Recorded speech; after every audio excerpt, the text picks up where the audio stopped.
ಬಸವಾಯ ನಮಃ. ಮಂತ್ರ ಬಸವಾಯ ನಮಃ. ಪಾದೋದಕ ಬಸವಾಯ ನಮಃ. ಪ್ರಸಾದ ಬಸವಾಯ ನಮಃ. ಚಿನ್ನಿಧಿ ಬಸವಾಯ ನಮಃ. ಚಿನ್ನಾದ ಬಸವಾಯ ನಮಃ. ಚಿದ್ಬಿಂದು ಬಸವಾಯ ನಮಃ. ಚಿತ್ಕಲೆ ಬಸವಾಯ ನಮಃ. ಚಿದಂಗ ಬಸವಾಯ ನಮಃ. ನಿಸ್ಸಂಸಾರಿ ಬಸವಾಯ ನಮಃ. ನಿಷ್ಪ್ರಪಂಚ ಬಸವಾಯ ನಮಃ. ನಿರಂಜನ ಬಸವಾಯ ನಮಃ. ನಿರ್ಗುಣ ಬಸವಾಯ ನಮಃ. ನಿತ್ಯ ತೃಪ್ತ ಬಸವಾಯ ನಮಃ. ಅಕಾರ ಬಸವಾಯ ನಮಃ. ಉಕಾರ ಬಸವಾಯ ನಮಃ. ಮಕಾರ ಬಸವಾಯ ನಮಃ. ನಕಾರ ಬಸವಾಯ ನಮಃ. ಮಕಾರ ಬಸವಾಯ ನಮಃ. ಶಿಕಾರ ಬಸವಾಯ ನಮಃ. ವಾಕಾರ ಬಸವಾಯ ನಮಃ. ಯಕಾರ ಬಸವಾಯ ನಮಃ. ಓಂಕಾರ ಬಸವಾಯ ನಮಃ. ಈಂಕಾರ ಬಸವಾಯ ನಮಃ. ಸಂಗಮೇಶ್ವರ ಬಸವಾಯ ನಮಃ. ಪ್ರತ್ಯಕ್ಷ ಕಪಿಲ ಸಿದ್ಧ ಮಲ್ಲಿಕಾರ್ಜುನ ಬಸವಾಯ ನಮೋ ನಮಃ.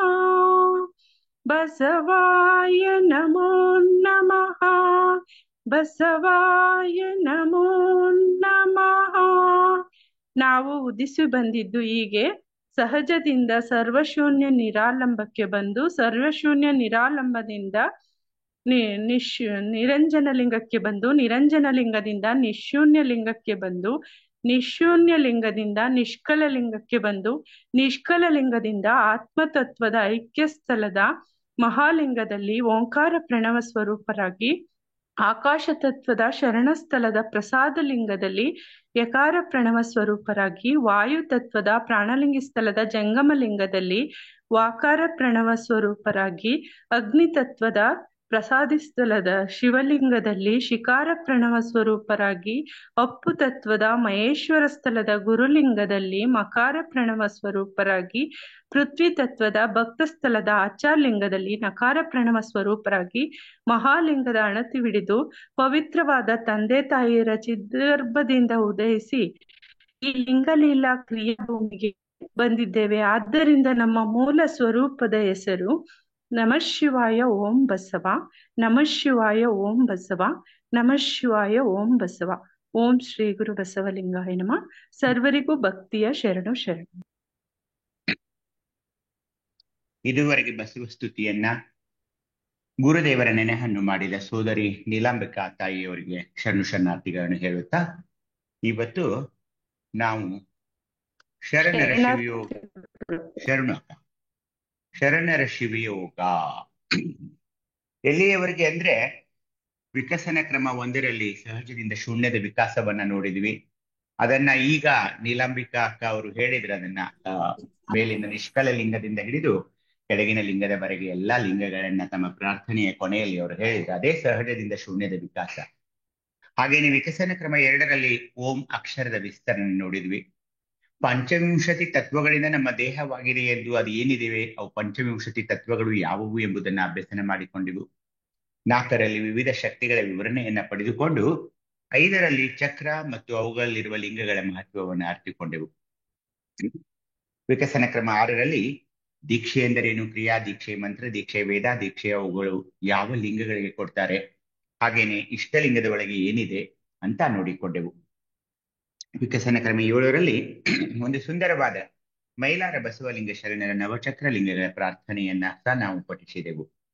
ವಿಕಸನ ಕ್ರಮ 8ರಲ್ಲಿ ಪ್ರವೃತ್ತಿ ಮಾರ್ಗ ಮತ್ತು ನಿವೃತ್ತಿ ಮಾರ್ಗವನ್ನು ಅರಿತುಕೊಂಡು ಈಗ ಸದ್ಯಕ್ಕೆ ಒಂದು ಸುದೀರ್ಘವಾದ ಶತಏಕದ ನೆಲೆಮನೆಯನ್ನ ಅಧ್ಯಯನ ಮಾಡಿಕೊಂಡು ನಾವು ಮಾಡ್ತಾ ಇದ್ದೀವಿ. ಅದರಲ್ಲಿ ಸುಂದರವಾದ ಇವತ್ತು ಭಾಗ 33ಕ್ಕೆ ಬರ್ತಾ ಇದ್ದೀವಿ. ಏಕೆಂದ್ರೆ ಭಕ್ತ ಸ್ಥಳದ ಅಂಗಸ್ಥಳಗಳನ್ನ ಲಿಂಗಸ್ಥಳಗಳನ್ನ ಅಭ್ಯಸನ ಮಾಡಿದ್ವಿ ನಾವು.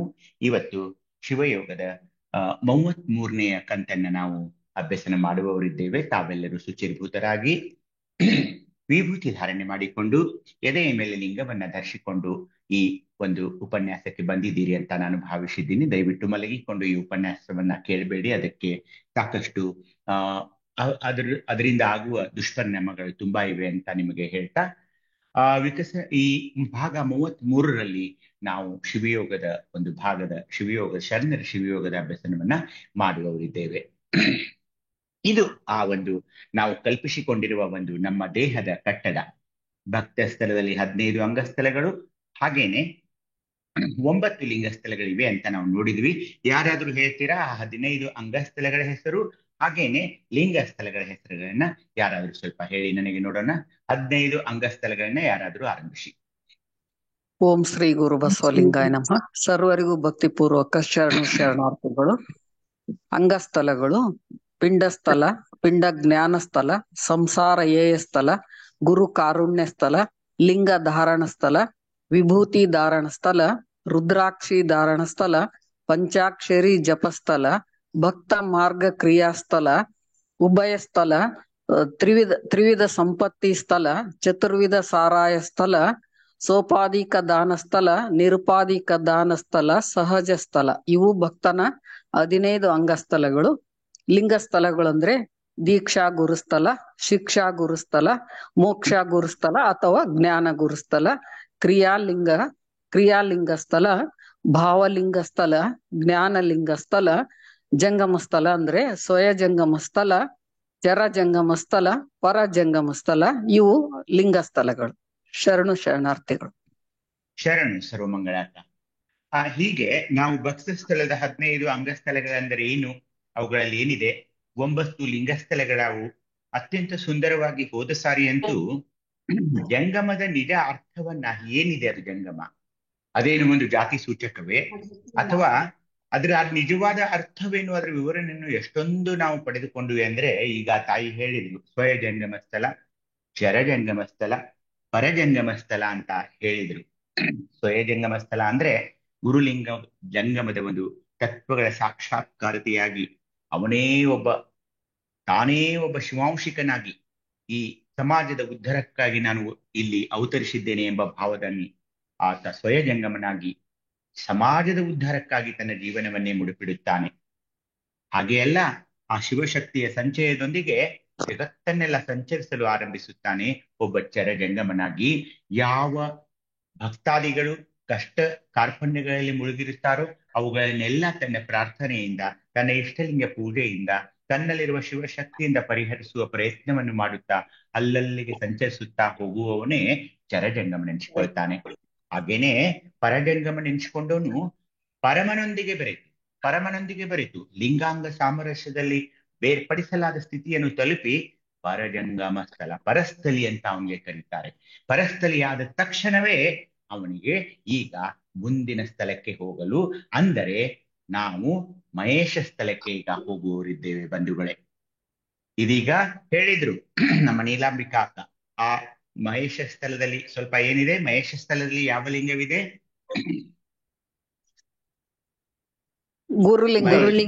ಗುರುಲಿಂಗ ಇದೆ. ಅಲ್ಲಿ ಇರುವ ತತ್ವ ಯಾವುದು? ಪಂಚಮಹಾಭೂತಗಳಲ್ಲಿ ಯಾವ ತತ್ವ ಇದೆ ಅಲ್ಲಿ? ಜಲತತ್ವ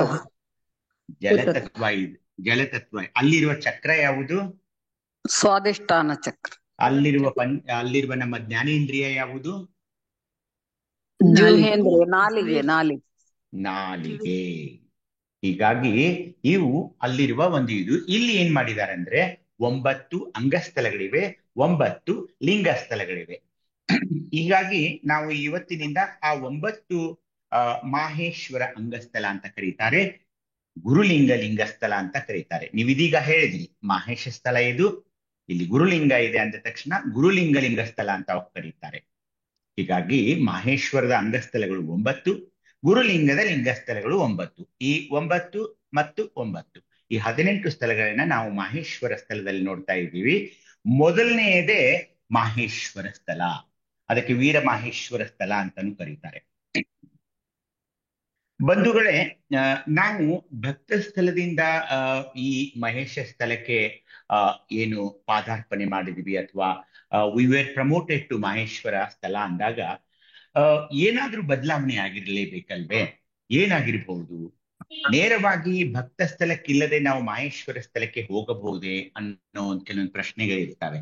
ಇಲ್ಲ, ಹಾಗಿಲ್ಲ. ಭಕ್ತ ಸ್ಥಳದ ಅಭ್ಯಸನ ಮಾಡಿ ಅಲ್ಲಿಯ ಎಲ್ಲಾ ತತ್ವಗಳನ್ನು ಅರ್ಥಿಕೊಂಡು ಆಚರಣೆಗಳನ್ನು ಮಾಡಿ ಪರಸ್ಥಲಿ ಅಂತ ಏನಾಗಲಿ ಶಬ್ದ ಬಂತಲ್ಲ, ಪರಸ್ಥಲಿಯಾಗಿ ನಾವು ಎಲ್ಲವನ್ನು ಅಭ್ಯಸನ ಮಾಡಿ ಅದನ್ನು ಆಚರಣೆ ಮಾಡಿದ ನಂತರವೇ ಮಹೇಶ ಸ್ಥಳಕ್ಕೆ ನಮಗೆ ಪ್ರವೇಶ ಸಿಗುತ್ತದೆ. ಇಲ್ದಿದ್ರೆ ನಾವು ಮಹೇಶ ಸ್ಥಳಕ್ಕೆ ಹೋಗೋಕೆ ಬರೋದಿಲ್ಲ. ಆದ್ದರಿಂದ ಮಾಹೇಶ್ವರ ಅಂಗಸ್ಥಳಗಳನ್ನ ಇವತ್ತ ನಾವು ನೋಡೋರಿದೀವಿ. ಒಂದನೆಯದು ಮಾಹೇಶ್ವರ ಸ್ಥಳ, ಎರಡನೆಯದು ಲಿಂಗನಿಷ್ಠಾ ಸ್ಥಳ, ಮೂರನೆಯದು ಪೂರ್ವಾಶ್ರಯ ನಿರಸನ ಸ್ಥಳ, ನಾಲ್ಕನೆಯದು ಸರ್ವಾದ್ವೈತ ನಿರಸನ ಸ್ಥಳ, ಐದನೆಯದು ಆಹ್ವಾನ ನಿರಸನ ಸ್ಥಳ, ಆರನೆಯದು ಅಷ್ಟತನುಮೂರ್ತಿ ನಿರಸನ ಸ್ಥಳ, ಏಳನೆಯದು ಸರ್ವಗತ ನಿರಸನ ಸ್ಥಳ, ಎಂಟನೆಯದು ಶಿವ ಜಗನ್ಮಯ ಸ್ಥಳ, 9 ಭಕ್ತದೇಹಿಕ ಸ್ಥಳ. ಈ 9 ಅಂಗಸ್ಥಳಗಳನ್ನ ನಾವು ಅಭ್ಯಸನ ಮಾಡೋರಿದ್ದೀವಿ. ಹೀಗಾಗಿ ತಾವು ಇವತ್ತು ನನ್ನ ಪ್ರಾರ್ಥನೆ ತಮ್ಮಲ್ಲಿ ಅಂದ್ರೆ ತಾವು ಹಾಳೆ ಮತ್ತು ಪೆನ್ನುಗಳನ್ನ ನಿಮ್ಮ ಪಕ್ಕದಲ್ಲಿ ಇಟ್ಟುಕೊಂಡೇ ಇದನ್ನ ಇವತ್ತು ಕೇಳಿ. ಏಕೆಂದ್ರೆ ಹೇಗೆ ನಾವು ಈ ಮೇಲಿನ ಸ್ಥಳಗಳಿಗೆ ಹೋಗ್ತೀವಲ್ಲ, ಈ ವಿಷಯ ಸ್ವಲ್ಪ ಕ್ಲಿಷ್ಟ ಆಗೋಕೆ ಶುರು ಆಗುತ್ತೆ. ಹೀಗಾಗಿ ನಾವೇನ್ ಹೇಳ್ತೀವೋ ಅದನ್ನ ತಾವು ಅರ್ಥ ಮಾಡಿಕೊಳ್ಳಲು ಬಯಸ್ಬೇಕು. ಒಂದು. ಎರಡನೇದು, ಇವತ್ತಿನಿಂದ ಸ್ವಲ್ಪ ನೀವು ನೋಟ್ಸ್ ಅನ್ನ ಮಾಡ್ಕೊಳ್ಬೇಕು. ಮೂರನೆಯದು, PDF ನಲ್ಲಿ ಕೆಲವೊಂದು ವಿಷಯಗಳನ್ನ ನಾನು ಆಗಾಗ್ಲೇ ಹಾಕ್ತಾ ಇರ್ತೀನಿ ಇನ್ ಮುಂದೆ, ಎಲ್ಲಿ ನಮ್ಮ ಸ್ವಾನುಭವದ ನೆಲೆಯಲ್ಲಿ. ಆ PDF ಅನ್ನ ನೀವು ಓದ್ತಾ ಇರಬೇಕು. ಹಾಗೇನೆ ಮನೆಯಲ್ಲಿರುವ ಎಲ್ರು ಕೆಲವೊಂದು ವಿಷಯಗಳನ್ನ ಮನನ ಮಾಡಬೇಕು. ಏಕೆಂದ್ರೆ ಇಲ್ಲಿ ಬರುವಂತಹ ತತ್ವಗಳು ಇನ್ ಮುಂದೆ ನಮಗೆ ಅತ್ಯಂತ ಯಶಸ್ವಿನತ್ತ ನಮ್ಮನ್ನು ಒಯ್ಯೋರಿದ್ದೇವೆ. ನಾವು ಮೇಲೆ ಏರೋರಿದ್ದೀವಿ. ಈ ತತ್ವಗಳು ಉತ್ಕೃಷ್ಟವಾಗಿದ್ದು ನಮ್ಮನ್ನು ಉನ್ನತ ಮಟ್ಟಕ್ಕೆ ಒಯ್ತಾವೆ. ದಿನಾಲು ನಿತ್ಯ ಜೀವನದಲ್ಲಿಯೂ ಸಹ ನಾವು ಯಶಸ್ವಿಯಾಗಲು ಇನ್ನು ಮುಂದೆ ನಾವು ಮಾಡುವ ಚರ್ಚೆಗಳು ಅತ್ಯಂತ ಸಹಕಾರಿಯಾಗಿರುತ್ತವೆ. ಮತ್ತೆ ಅವುಗಳನ್ನು ನಾವು ಮನನ ಮಾಡಬೇಕಾದ್ದು ಆದ್ಯ ಕರ್ತವ್ಯವಾಗಿದೆ ಅಂತ ತಾವೆಲ್ಲ ಭಾವಿಸಬೇಕು. ಹೀಗಾಗಿ ನಾವು ಈ ಮಹೇಶ ಸ್ಥಳದ ಇವತ್ತಿನ ಮೊದಲನೆಯ ಸ್ಥಳ ಇದೆಯಲ್ಲ, ಮಹೇಶ್ವರ ಸ್ಥಳ ಅನ್ನೋದನ್ನ ನೋಡ್ತಾ ಇದ್ದೀವಿ. ಇವತ್ತು ಅಭ್ಯಸನ ಮಾಡೋರಿದ್ದೀವಿ. ಭಕ್ತ ಸ್ಥಳದಲ್ಲಿ ನಾವು ಏನ್ ನೋಡಿದ್ವಿ ಅಂದ್ರೆ ಭಕ್ತಿ, ಭಕ್ತಿ ಇದನ್ನೇ ನಾವು ಹೆಚ್ಚು ಅಭ್ಯಸನ ಅಲ್ಲಿ ಮಾಡಿದ್ವಿ. ಈ ಭಕ್ತಿಯ ಅಂಕುರವು ಅಂದ್ರೆ ಒಂದು ಬೀಜವು ಭಕ್ತನ ವೈರಾಗ್ಯದ ಗೌರವದ ಮೂಲಕ ಬೆಳೆದು ಗುರುಲಿಂಗ ಜಂಗಮದ ಹೊರತು ಅನ್ಯ ದೈವವಿಲ್ಲ ಅಂತ ಒಂದು ಛಲರೂಪದ ನಿಷ್ಠೆಯಲ್ಲಿ ಇಲ್ಲಿ ಅದು ಬೆಳೆಯಲು ಆರಂಭಿಸೋಕ್ಕಾಗುತ್ತೆ. ಇದು ಭಕ್ತಿಯ ಒಂದು ಸಮುತ್ಕರ್ಷ, ಅಭಿವೃದ್ಧಿ, ಸಮಗ್ರತೆ ಆಗ್ತಾ ಇದೆ. ಎಲ್ಲಿ? ಮಹೇಶ್ವರ ಸ್ಥಳದಲ್ಲಿ ಪಕ್ವವಾಗ್ತಾ ಇದೆ. ಅದು ಪಕ್ವವಾಗ್ತಾ ಇದೆ. ಈ ಸಮುತ್ಕರ್ಷ ಭಕ್ತಿಯಲ್ಲಿ ಆತ ಒಬ್ಬ ಒಳ್ಳೆಯ ನಿಷ್ಠಾವಂತನಾಗಲು ಶುರು ಆಗ್ತಾನೆ. ಅದಕ್ಕೆ ಇಲ್ಲಿ ನೈಷ್ಠಿಕ ಭಕ್ತಿ ಇದೆ. ಅಲ್ಲಿ ಶ್ರದ್ಧಾ ಭಕ್ತಿ ಇದ್ರೆ ಇಲ್ಲಿ ನೈಷ್ಠಿಕ ಭಕ್ತಿ ಅಂತ ಬರ್ತಾ ಇದೆ. ಅದು ತಮಗೆ ಗೊತ್ತು. ಈಗ ಅವನಿಗೆ ಶಿವನೇ ದೇವ, ಪರಮನೇ ದೇವ, ಅವನಿಗೇನೇ ಹೆಸರಾದ್ರೂ ಕೊಡಿ ನೀವು, ಆತನ ಹೊರತು ಬೇರೆ ಯಾರೂ ಗತಿ ಇಲ್ಲ, ಸಮರ್ಥರಿಲ್ಲ ಎಂಬ ವಿವೇಕ ಉದಯ ಆಗ್ತೋದಿದೆ. ಒಂದು ಸ್ಥಿರ ಬುದ್ಧಿ ಪ್ರಾಪ್ತವಾಗೋದಿದೆ ಈ ಸ್ಥಳದಲ್ಲಿ. ಪರಶಿವನು ಮಾನವರಾದ ನಮ್ಮನ್ನು ಶುಭವಾದ ಬುದ್ಧಿಯೊಡನೆ ಸಂಯುಕ್ತ ಮಾಡಿ ಮಹೇಶ್ವರನಾಗಿ ಮಾಡ್ತಾನೆ. ಒಂದು ಶಿವಜ್ಞಾನವನ್ನು ಆತನು ನಮ್ಮಲ್ಲಿ ಕರುಣಿಸುತ್ತಾನೆ. ಹೀಗಾಗಿ ನಾವು ಮಹೇಶ್ವರನಾಗಿ ಬಿಡ್ತೀವಿ. ಮಹೇಶ ಇಲ್ಲಿ ಸೃಷ್ಟಿಕರ್ತನ ಆರಾಧನೆಯಾಗಿ ಆ ಭಕ್ತ ಸ್ಥಳದಲ್ಲಿರುವ ಭಕ್ತ ಈ ಸ್ಥಳದಲ್ಲಿ ಬಂದು ಮಹೇಶ್ವರನೆನಿಸುತ್ತಾನೆ. ಸಮಸ್ತ ವಿಶ್ವಕ್ಕೆ ಪರಶಿವನೇ ಅಧಿಪನು, ಅದರಲ್ಲಿ ಯಾವ ಸಂಶಯವೂ ಇಲ್ಲ. ಆತ ಸರ್ವಜ್ಞನು. ವಚನಗಳಲ್ಲಿ ಮೇಲಿಂದ ಮೇಲೆ ಬರ್ತಾ ಇದೆ ಒಂದೊಂದು ಪದ, ರುದ್ರ ಅಂತ ಹೇಳಿ. ರುದ್ರ ಅಂದ್ರೆ ನಾವು ಅದು ವೀರಭದ್ರ ಅಥವಾ ಜಟೆಗಳನ್ನು ಬಿಟ್ಟು ಆ ಭಯಂಕರ ವಿರಾಳ ವಿಕಟ ಆ ರೂಪನ ನಾವು ನೋಡ್ಬೇಕಾಗಿಲ್ಲ. ರುದ್ರ ಅನ್ನೋದು ನಮ್ಮ ಶರಣರ ಪ್ರಕಾರ ಒಂದು ವಿಶಾಲಾರ್ಥವಾದ ಒಂದು ಅರ್ಥ ಇದೆ ಅದಕ್ಕೆ. ಅದನ್ನು ಮೇಲಿಂದ ಮೇಲೆ ನಾವು ಬೇರೆ ಬೇರೆ ವಚನಗಳಲ್ಲಿ ಪರಬ್ರಹ್ಮ, ಪರಶಿವ, ಪರವಸ್ತು, ಪರಮ ಅಂತ ಕರಿತಾ ಇದೆ. ನಾವು ಹಾಗೇನೆ ಅಂತೀವಿ ದಿನಾಲು ವಚನ ನಿರ್ವಚನ ಮಾಡುತ್ತಿರುವಾಗ. ಈ ಒಂದು ಶಬ್ದ ಏನಿದೆಯಲ್ಲ, ಜಗತ್ತಿನ ಜನಸಾಮಾನ್ಯರು ಉಪಯೋಗಿಸುವ ರುದ್ರನಿಗಿಂತಲೂ ಅಂದ್ರೆ ಏನ್ ನಾನು ಹೇಳಿದೆ, ಜನಸಾಮಾನ್ಯರು ಏನ್ ರುದ್ರ ರುದ್ರ ಅಂತಾರಲ್ಲ, ಅಲ್ಲ, ಆ ರುದ್ರ ಅಲ್ಲ. ನಾವು ಅಂದರೆ ಶರಣ ಸಂಕುಲದವರು ಉಪಯೋಗಿಸುವ ರುದ್ರ ಪದದ ಅರ್ಥವೇ ಬೇರೆಯಾಗಿದೆ. ಅದೇನಂದ್ರೆ ಆತನ ಆಧಾರದಲ್ಲಿಯೇ ಈ ಕಾರ್ಯ ಜಗತ್ತಿನ ಬ್ರಹ್ಮಾದಿ ಮೂರ್ತಿಗಳು ಉದಿಸಿದರು. ಯಾರ ಒಂದು ಅಧ್ಯಕ್ಷತೆಯಲ್ಲಿ ಅಥವಾ ಯಾರ ಒಂದು ನಿರ್ದೇಶನದಲ್ಲಿ ನಾವು ಮಾತನಾಡುತ್ತಿರುವ ಶರಣರು ವ್ಯಾಖ್ಯಾನಿಸಿರುವ ರುದ್ರ ಆ ಪದದ ಆಧಾರದಲ್ಲಿ, ಆತನ ಅಧ್ಯಕ್ಷತೆಯಲ್ಲಿ, ಆತನ ನೆರಳಲ್ಲಿ ಈ ಕಾರ್ಯ ಜಗತ್ತಿನ ವಿವಿಧ ಕೆಲಸಗಳನ್ನ ಮಾಡಲು ಕೆಲವೊಂದು ಡಿಪಾರ್ಟ್ಮೆಂಟ್ ಹೆಡ್ಸ್ ಅಂತೀವಲ್ಲ, ಬ್ರಹ್ಮಾದಿ ಮೂರ್ತಿಗಳು ಉದಿಸಿದರು. ಅದು ಹೇಗೆ ಅಂದ್ರೆ, ಈಗ ತಾಯಿ ಈ ನಮ್ಮ ನೀಲಾಂಬಿಕಾ ಅಕ್ಕನವರು ಇದರ ಒಂದು ಇದೇ ಅರ್ಥದಲ್ಲಿ ಬರುವ ಕೆಲವೊಂದು ಶಬ್ದಗಳನ್ನ ಮೊದಲು ಹೇಳಿದರು. ಹೀಗಾಗಿ ಹೇಗೆ ಆ ರುದ್ರನಿಂದ ಹೇಗೆ ಬಂತು ಇದು ಅನ್ನೋದು ಅಲ್ಲಂ ಪ್ರಭುದೇವರು ಹೇಳ್ತಾ ಇದ್ದಾರೆ. ಈ ವಚನವನ್ನ ಯಾರಾದ್ರೂ ಓದಿ ನೋಡೋಣ. ಓದ್ತೇನ್ರಪ್ಪರನ. ಓದಿ. ಓಂ ಶ್ರೀ ಗುರು ಬಸವಲಿಂಗಾಯ ನಮಃ. ಸರ್ವರಿಗೂ ಶರಣು ಶರಣಾರ್ಥಿಗಳು. ಅಲ್ಲಮ ಪ್ರಭುದೇವರ ವಚನ. ಸಹಜದಿಂದ ನಿರಾಲಂಬವಾಯಿತು, ನಿರಾಲಂಬದಿಂದ ನಿರಾಳವಾಯಿತು, ನಿರಾಳದಿಂದ ನಿರವಯವಾಯಿತು, ನಿರವಯದಿಂದ ಅನಾದಿಯಾಯಿತು, ಅನಾದಿಯಲ್ಲಿ ಮೂರ್ತಿಯಾದನೊಬ್ಬ ಶರಣ. ಆ ಶರಣನ ಮೂರ್ತಿಯಿಂದ ಸದಾಶಿವನಾದ, ಆ ಸದಾಶಿವನ ಮೂರ್ತಿಯಿಂದ ಶಿವನಾದ, ಆ ಶಿವನ ಮೂರ್ತಿಯಿಂದ ರುದ್ರನಾದ, ಆ ರುದ್ರನ ಮೂರ್ತಿಯಿಂದ ವಿಷ್ಣುವಾದ, ಆ ವಿಷ್ಣುವಿನ ಮೂರ್ತಿಯಿಂದ ಬ್ರಹ್ಮನಾದ, ಆ ಬ್ರಹ್ಮನ ಮೂರ್ತಿಯಿಂದಾದವು ಸಕಲ ಜಗತ್ತುಗಳೆಲ್ಲ. ಇವರೆಲ್ಲ ನಮ್ಮ ಗುಹೇಶ್ವರನ ಕರಸ್ಥಲದ ಹಂಗಿನಲ್ಲಿ ಹುಟ್ಟಿ ಬೆಳೆದರು. ಸಮಗ್ರ ವಚನ ಸಂಪುಟ 2, ವಚನದ ಸಂಖ್ಯೆ 1576.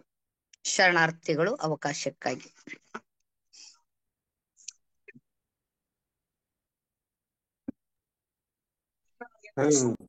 ಶರಣು ತಾಯಿ. ಶರಣಾರ್ಥಿ. ಏನು ಈ ರುದ್ರನ ಅರ್ಥ? ತಾಯಿಯವರು ಈಗ ವಿವರವಾಗಿ ಈ ವಚನವನ್ನ ಓದಿದ್ರು. ವ್ಯಷ್ಟಿ ದೃಷ್ಟಿಯಿಂದ ಅವಲೋಕಿಸಿದರೆ ಅಂದ್ರೆ ಏಕಾಂಗಿಯಾಗಿ, ವ್ಯಷ್ಟಿ ಅಂದ್ರೆ ಏಕಾಂಗಿ, ಬೀಯಿಂಗ್ ಅಲೋನ್, ಸಿಂಗಲ್ ಪರ್ಸನ್ ವ್ಯಷ್ಟಿ ಅಂತಾರೆ. ವ್ಯಷ್ಟಿ ದೃಷ್ಟಿಯಿಂದ ನಾನು ಏಕಾಂಗತನದಲ್ಲಿ ಏಕಾಂಗಿಯಾಗಿ ಇದನ್ನ ನೋಡಿದರೆ, ನಮ್ಮ ದೇಹದ ಆಧಾರ ಚಕ್ರದಲ್ಲಿ ಬ್ರಹ್ಮನು, ಸ್ವಾಧಿಷ್ಠಾನದಲ್ಲಿ ವಿಷ್ಣುವು, ಮಣಿಪೂರಕದಲ್ಲಿ ರುದ್ರನು, ಅನಾಹತದಲ್ಲಿ ಈಶ್ವರನು, ವಿಶುದ್ಧಿಯಲ್ಲಿ ಸದಾಶಿವನು ಅಧಿಷ್ಠಿತರಾಗಿರ್ತಾರೆ. ಪಿಂಡಾಂಡದಂತೆ ಬ್ರಹ್ಮಾಂಡದಲ್ಲಿಯೂ ಮೇಲೆ ವಿವರಿಸಿದ ಪಂಚಬ್ರಹ್ಮರುಂಟು. ಹಾಗಂತ ವಿಷ್ಣುವಿನ ಲಕ್ಷ್ಮಿ, ಈಶ್ವರನ ಪಾರ್ವತಿ ಈ ತರ ಎಲ್ಲ ನಾವು ಭಾವಿಸಬಾರದು. ಇವರು ಕೆಲವೊಂದು ಕಾರ್ಯಗಳಿಗಾಗಿ, ಸೃಷ್ಟಿಯ ಕಾರ್ಯಗಳಿಗಾಗಿ ಇಂತಹ ಕೆಲವು ಪಂಚಬ್ರಹ್ಮರನ್ನ ಯಾರು ನೇಮಿಸಿದ್ರು ಅಂದ್ರೆ ಆ ರುದ್ರ. ಈ ಎಲ್ಲಾ ಪಂಚಬ್ರಹ್ಮರಿಗೆ ಮಹಾ ಆಧಾರವಾಗಿ ಸದಾ ಚಿಜ್ಯೋತಿಯಾಗಿ ಪ್ರಕಾಶಿಸುವ ಪರಬ್ರಹ್ಮ ಪರಶಿವನೇ ಮಹಾರುದ್ರನು. ಆ ಬ್ರಹ್ಮನ ಮೂರ್ತಿಯಿಂದಾದವು ಸಕಲ ಜಗತ್ತುಗಳೆಲ್ಲ. ಇವರೆಲ್ಲ ನಮ್ಮ ಗುಹೇಶ್ವರನ ಕರಸ್ಥಲದ ಹಂಗಿನಲ್ಲಿ ಹುಟ್ಟಿ ಬೆಳೆದರು. ಅಂದ್ರೆ ನಮ್ಮ ಕರಸ್ಥಲದ ಇಷ್ಟಲಿಂಗದ ಮಹತ್ವವನ್ನ ನೀವು ಅರ್ಥ ಮಾಡಿಕೊಳ್ಳಬೇಕು ಬಂಧುಗಳೇ. ಸಹಜದಿಂದ ನಿರಾಲಂಬವಾಯಿತು, ನಿರಾಲಂಬದಿಂದ ನಿರಾಳವಾಯಿತು, ನಿರಾಳದಿಂದ ನಿರ್ಭಯವಾಯಿತು, ನಿರ್ಭಯದಿಂದ ಅನಾದಿಯಾಗಿತ್ತು, ಅನಾದಿ ಮೂರ್ತಿಯಾದನೊಬ್ಬ ಶರಣ. ಆ ಶರಣನ ಮೂರ್ತಿಯಿಂದ ಸದಾಶಿವನಾದ, ಸದಾಶಿವನ ಮೂರ್ತಿಯಿಂದ ಶಿವನಾದ, ಶಿವನ ಮೂರ್ತಿಯಿಂದ ರುದ್ರನಾದ, ರುದ್ರನಿಂದ ವಿಷ್ಣು ಆದ, ವಿಷ್ಣುವಿನಿಂದ ಬ್ರಹ್ಮನಾದ. ಅದೇನೇ ಇರಲಿ, ಇವರೆಲ್ಲ ನಮ್ಮ ಗುಹೇಶ್ವರನ ಕರಸ್ಥಲದ ಹಂಗಿನಲ್ಲಿ ಹುಟ್ಟಿ ಬೆಳೆದರು. ಅಂದ್ರೆ ಕರಸ್ಥಲದ ಹಂಗು ಅಂದ್ರೆ ನಮ್ಮ ಇಷ್ಟಲಿಂಗ, ಅದೇ ಮಹಾರುದ್ರ. ಹೀಗಾಗಿ ಅದನ್ನ ಅರ್ಥ ಮಾಡಿಕೊಳ್ಳಬೇಕು. ಅದಕ್ಕೆ ಮಹಾರುದ್ರ ಅಂದ್ರೆ ಏನಂದ್ರೆ, ಆತ ಸರ್ವಾಧಿಪನು, ಸರ್ವಾಧಿಷ್ಠಾತ್ಮನು. ಆತನ ಅಧಿಷ್ಠಾನವಿಲ್ಲದಿದ್ದರೆ ಸೃಷ್ಟಿ ಹಾಗೂ ಯಾವ ಬ್ರಹ್ಮಾದಿಗಳು ತೋರರು ಕಾಣಿಸರು. ಇಂತಹ ಜಗದ ಅಧಿಷ್ಠಾನವಾದ ರುದ್ರನು ಸಮಸ್ತ ಜೀವ ಸಂಕುಲದ ದುಃಖನಾಶಕನಾಗಿದ್ದಾನೆ, ಸರ್ವಾನುಗ್ರಹಕಾರನೂ ಆಗಿದ್ದಾನೆ. ಆತ ದುಃಖ ನಿವೃತ್ತಿ, ಅನುಗ್ರಹದ ಪರಮಾನಂದ ಎರಡನ್ನೂ ಆತ ಕರುಣಿಸುವನು. ಎಲ್ಲಿದ್ದಾನೆ ಇವನು? ನಮ್ಮ ಕರಹಸ್ತದಲ್ಲಿ, ಇಷ್ಟಲಿಂಗದ ರೂಪದಲ್ಲಿ. ಇಂಥ ಮಹಾರುದ್ರನು ಸದಾ ಸರ್ವಜ್ಞನು, ಆತನೇ ಸತ್ಯದೇವತೆ ಎಂಬ ಅಪರಿಮಿತ ಸಮರ್ಪಣೆಯಲ್ಲಿ ಸರ್ವದಾ ಏಕಾನಿಷ್ಠೆಯಿಂದ ಯಾರು ಪೂಜಿಸ್ತಾರೋ ಆತನಿಗೆ ಮಾಹೇಶ್ವರ, ಮಾಹೇಶ್ವರ ಅಂತ ಕರೀತಾರೆ. ಭಕ್ತ ಸ್ಥಳದಲ್ಲಿ ಪೃಥ್ವಿ ಅಂಗವನ್ನ ಸಾಧಿಸಿದಾತನು ಪೃಥ್ವಿಯ ಒಡೆಯನಾದ ಮಹಾರುದ್ರನನ್ನು ವಿಶ್ವದ ಅನುಗ್ರಹಕರನಾದ ವಿಶ್ವಗುರುವೆಂದು ಸ್ಥಿರವಾಗಿ ಭಾವಿಸಿದಲ್ಲಿ ಮಾಹೇಶ್ವರನೆನಿಸುತ್ತಾನೆ. ಅರ್ಥ ಮಾಡಿಕೊಳ್ಳಲು ಸ್ವಲ್ಪ ಪ್ರಯತ್ನ ಪಡಿ. ಭಕ್ತ ಸ್ಥಳದಲ್ಲಿ ಪೃಥ್ವಿ ತತ್ವ ಇತ್ತು, ಇಲ್ಲಿ ಜಲತತ್ವ ಬರ್ತಾ ಇದೆ, ವಿಶಾಲವಾದ ತತ್ವ. ಯಾವುದು? ಜಲತತ್ವ. ವಿಶ್ವದ ಅನುಗ್ರಹಕಾರನಾದ ವಿಶ್ವಗುರುವೆಂದು ಸ್ಥಿರವಾಗಿ ಭಾವಿಸಬೇಕು. ಯಾರನ್ನ?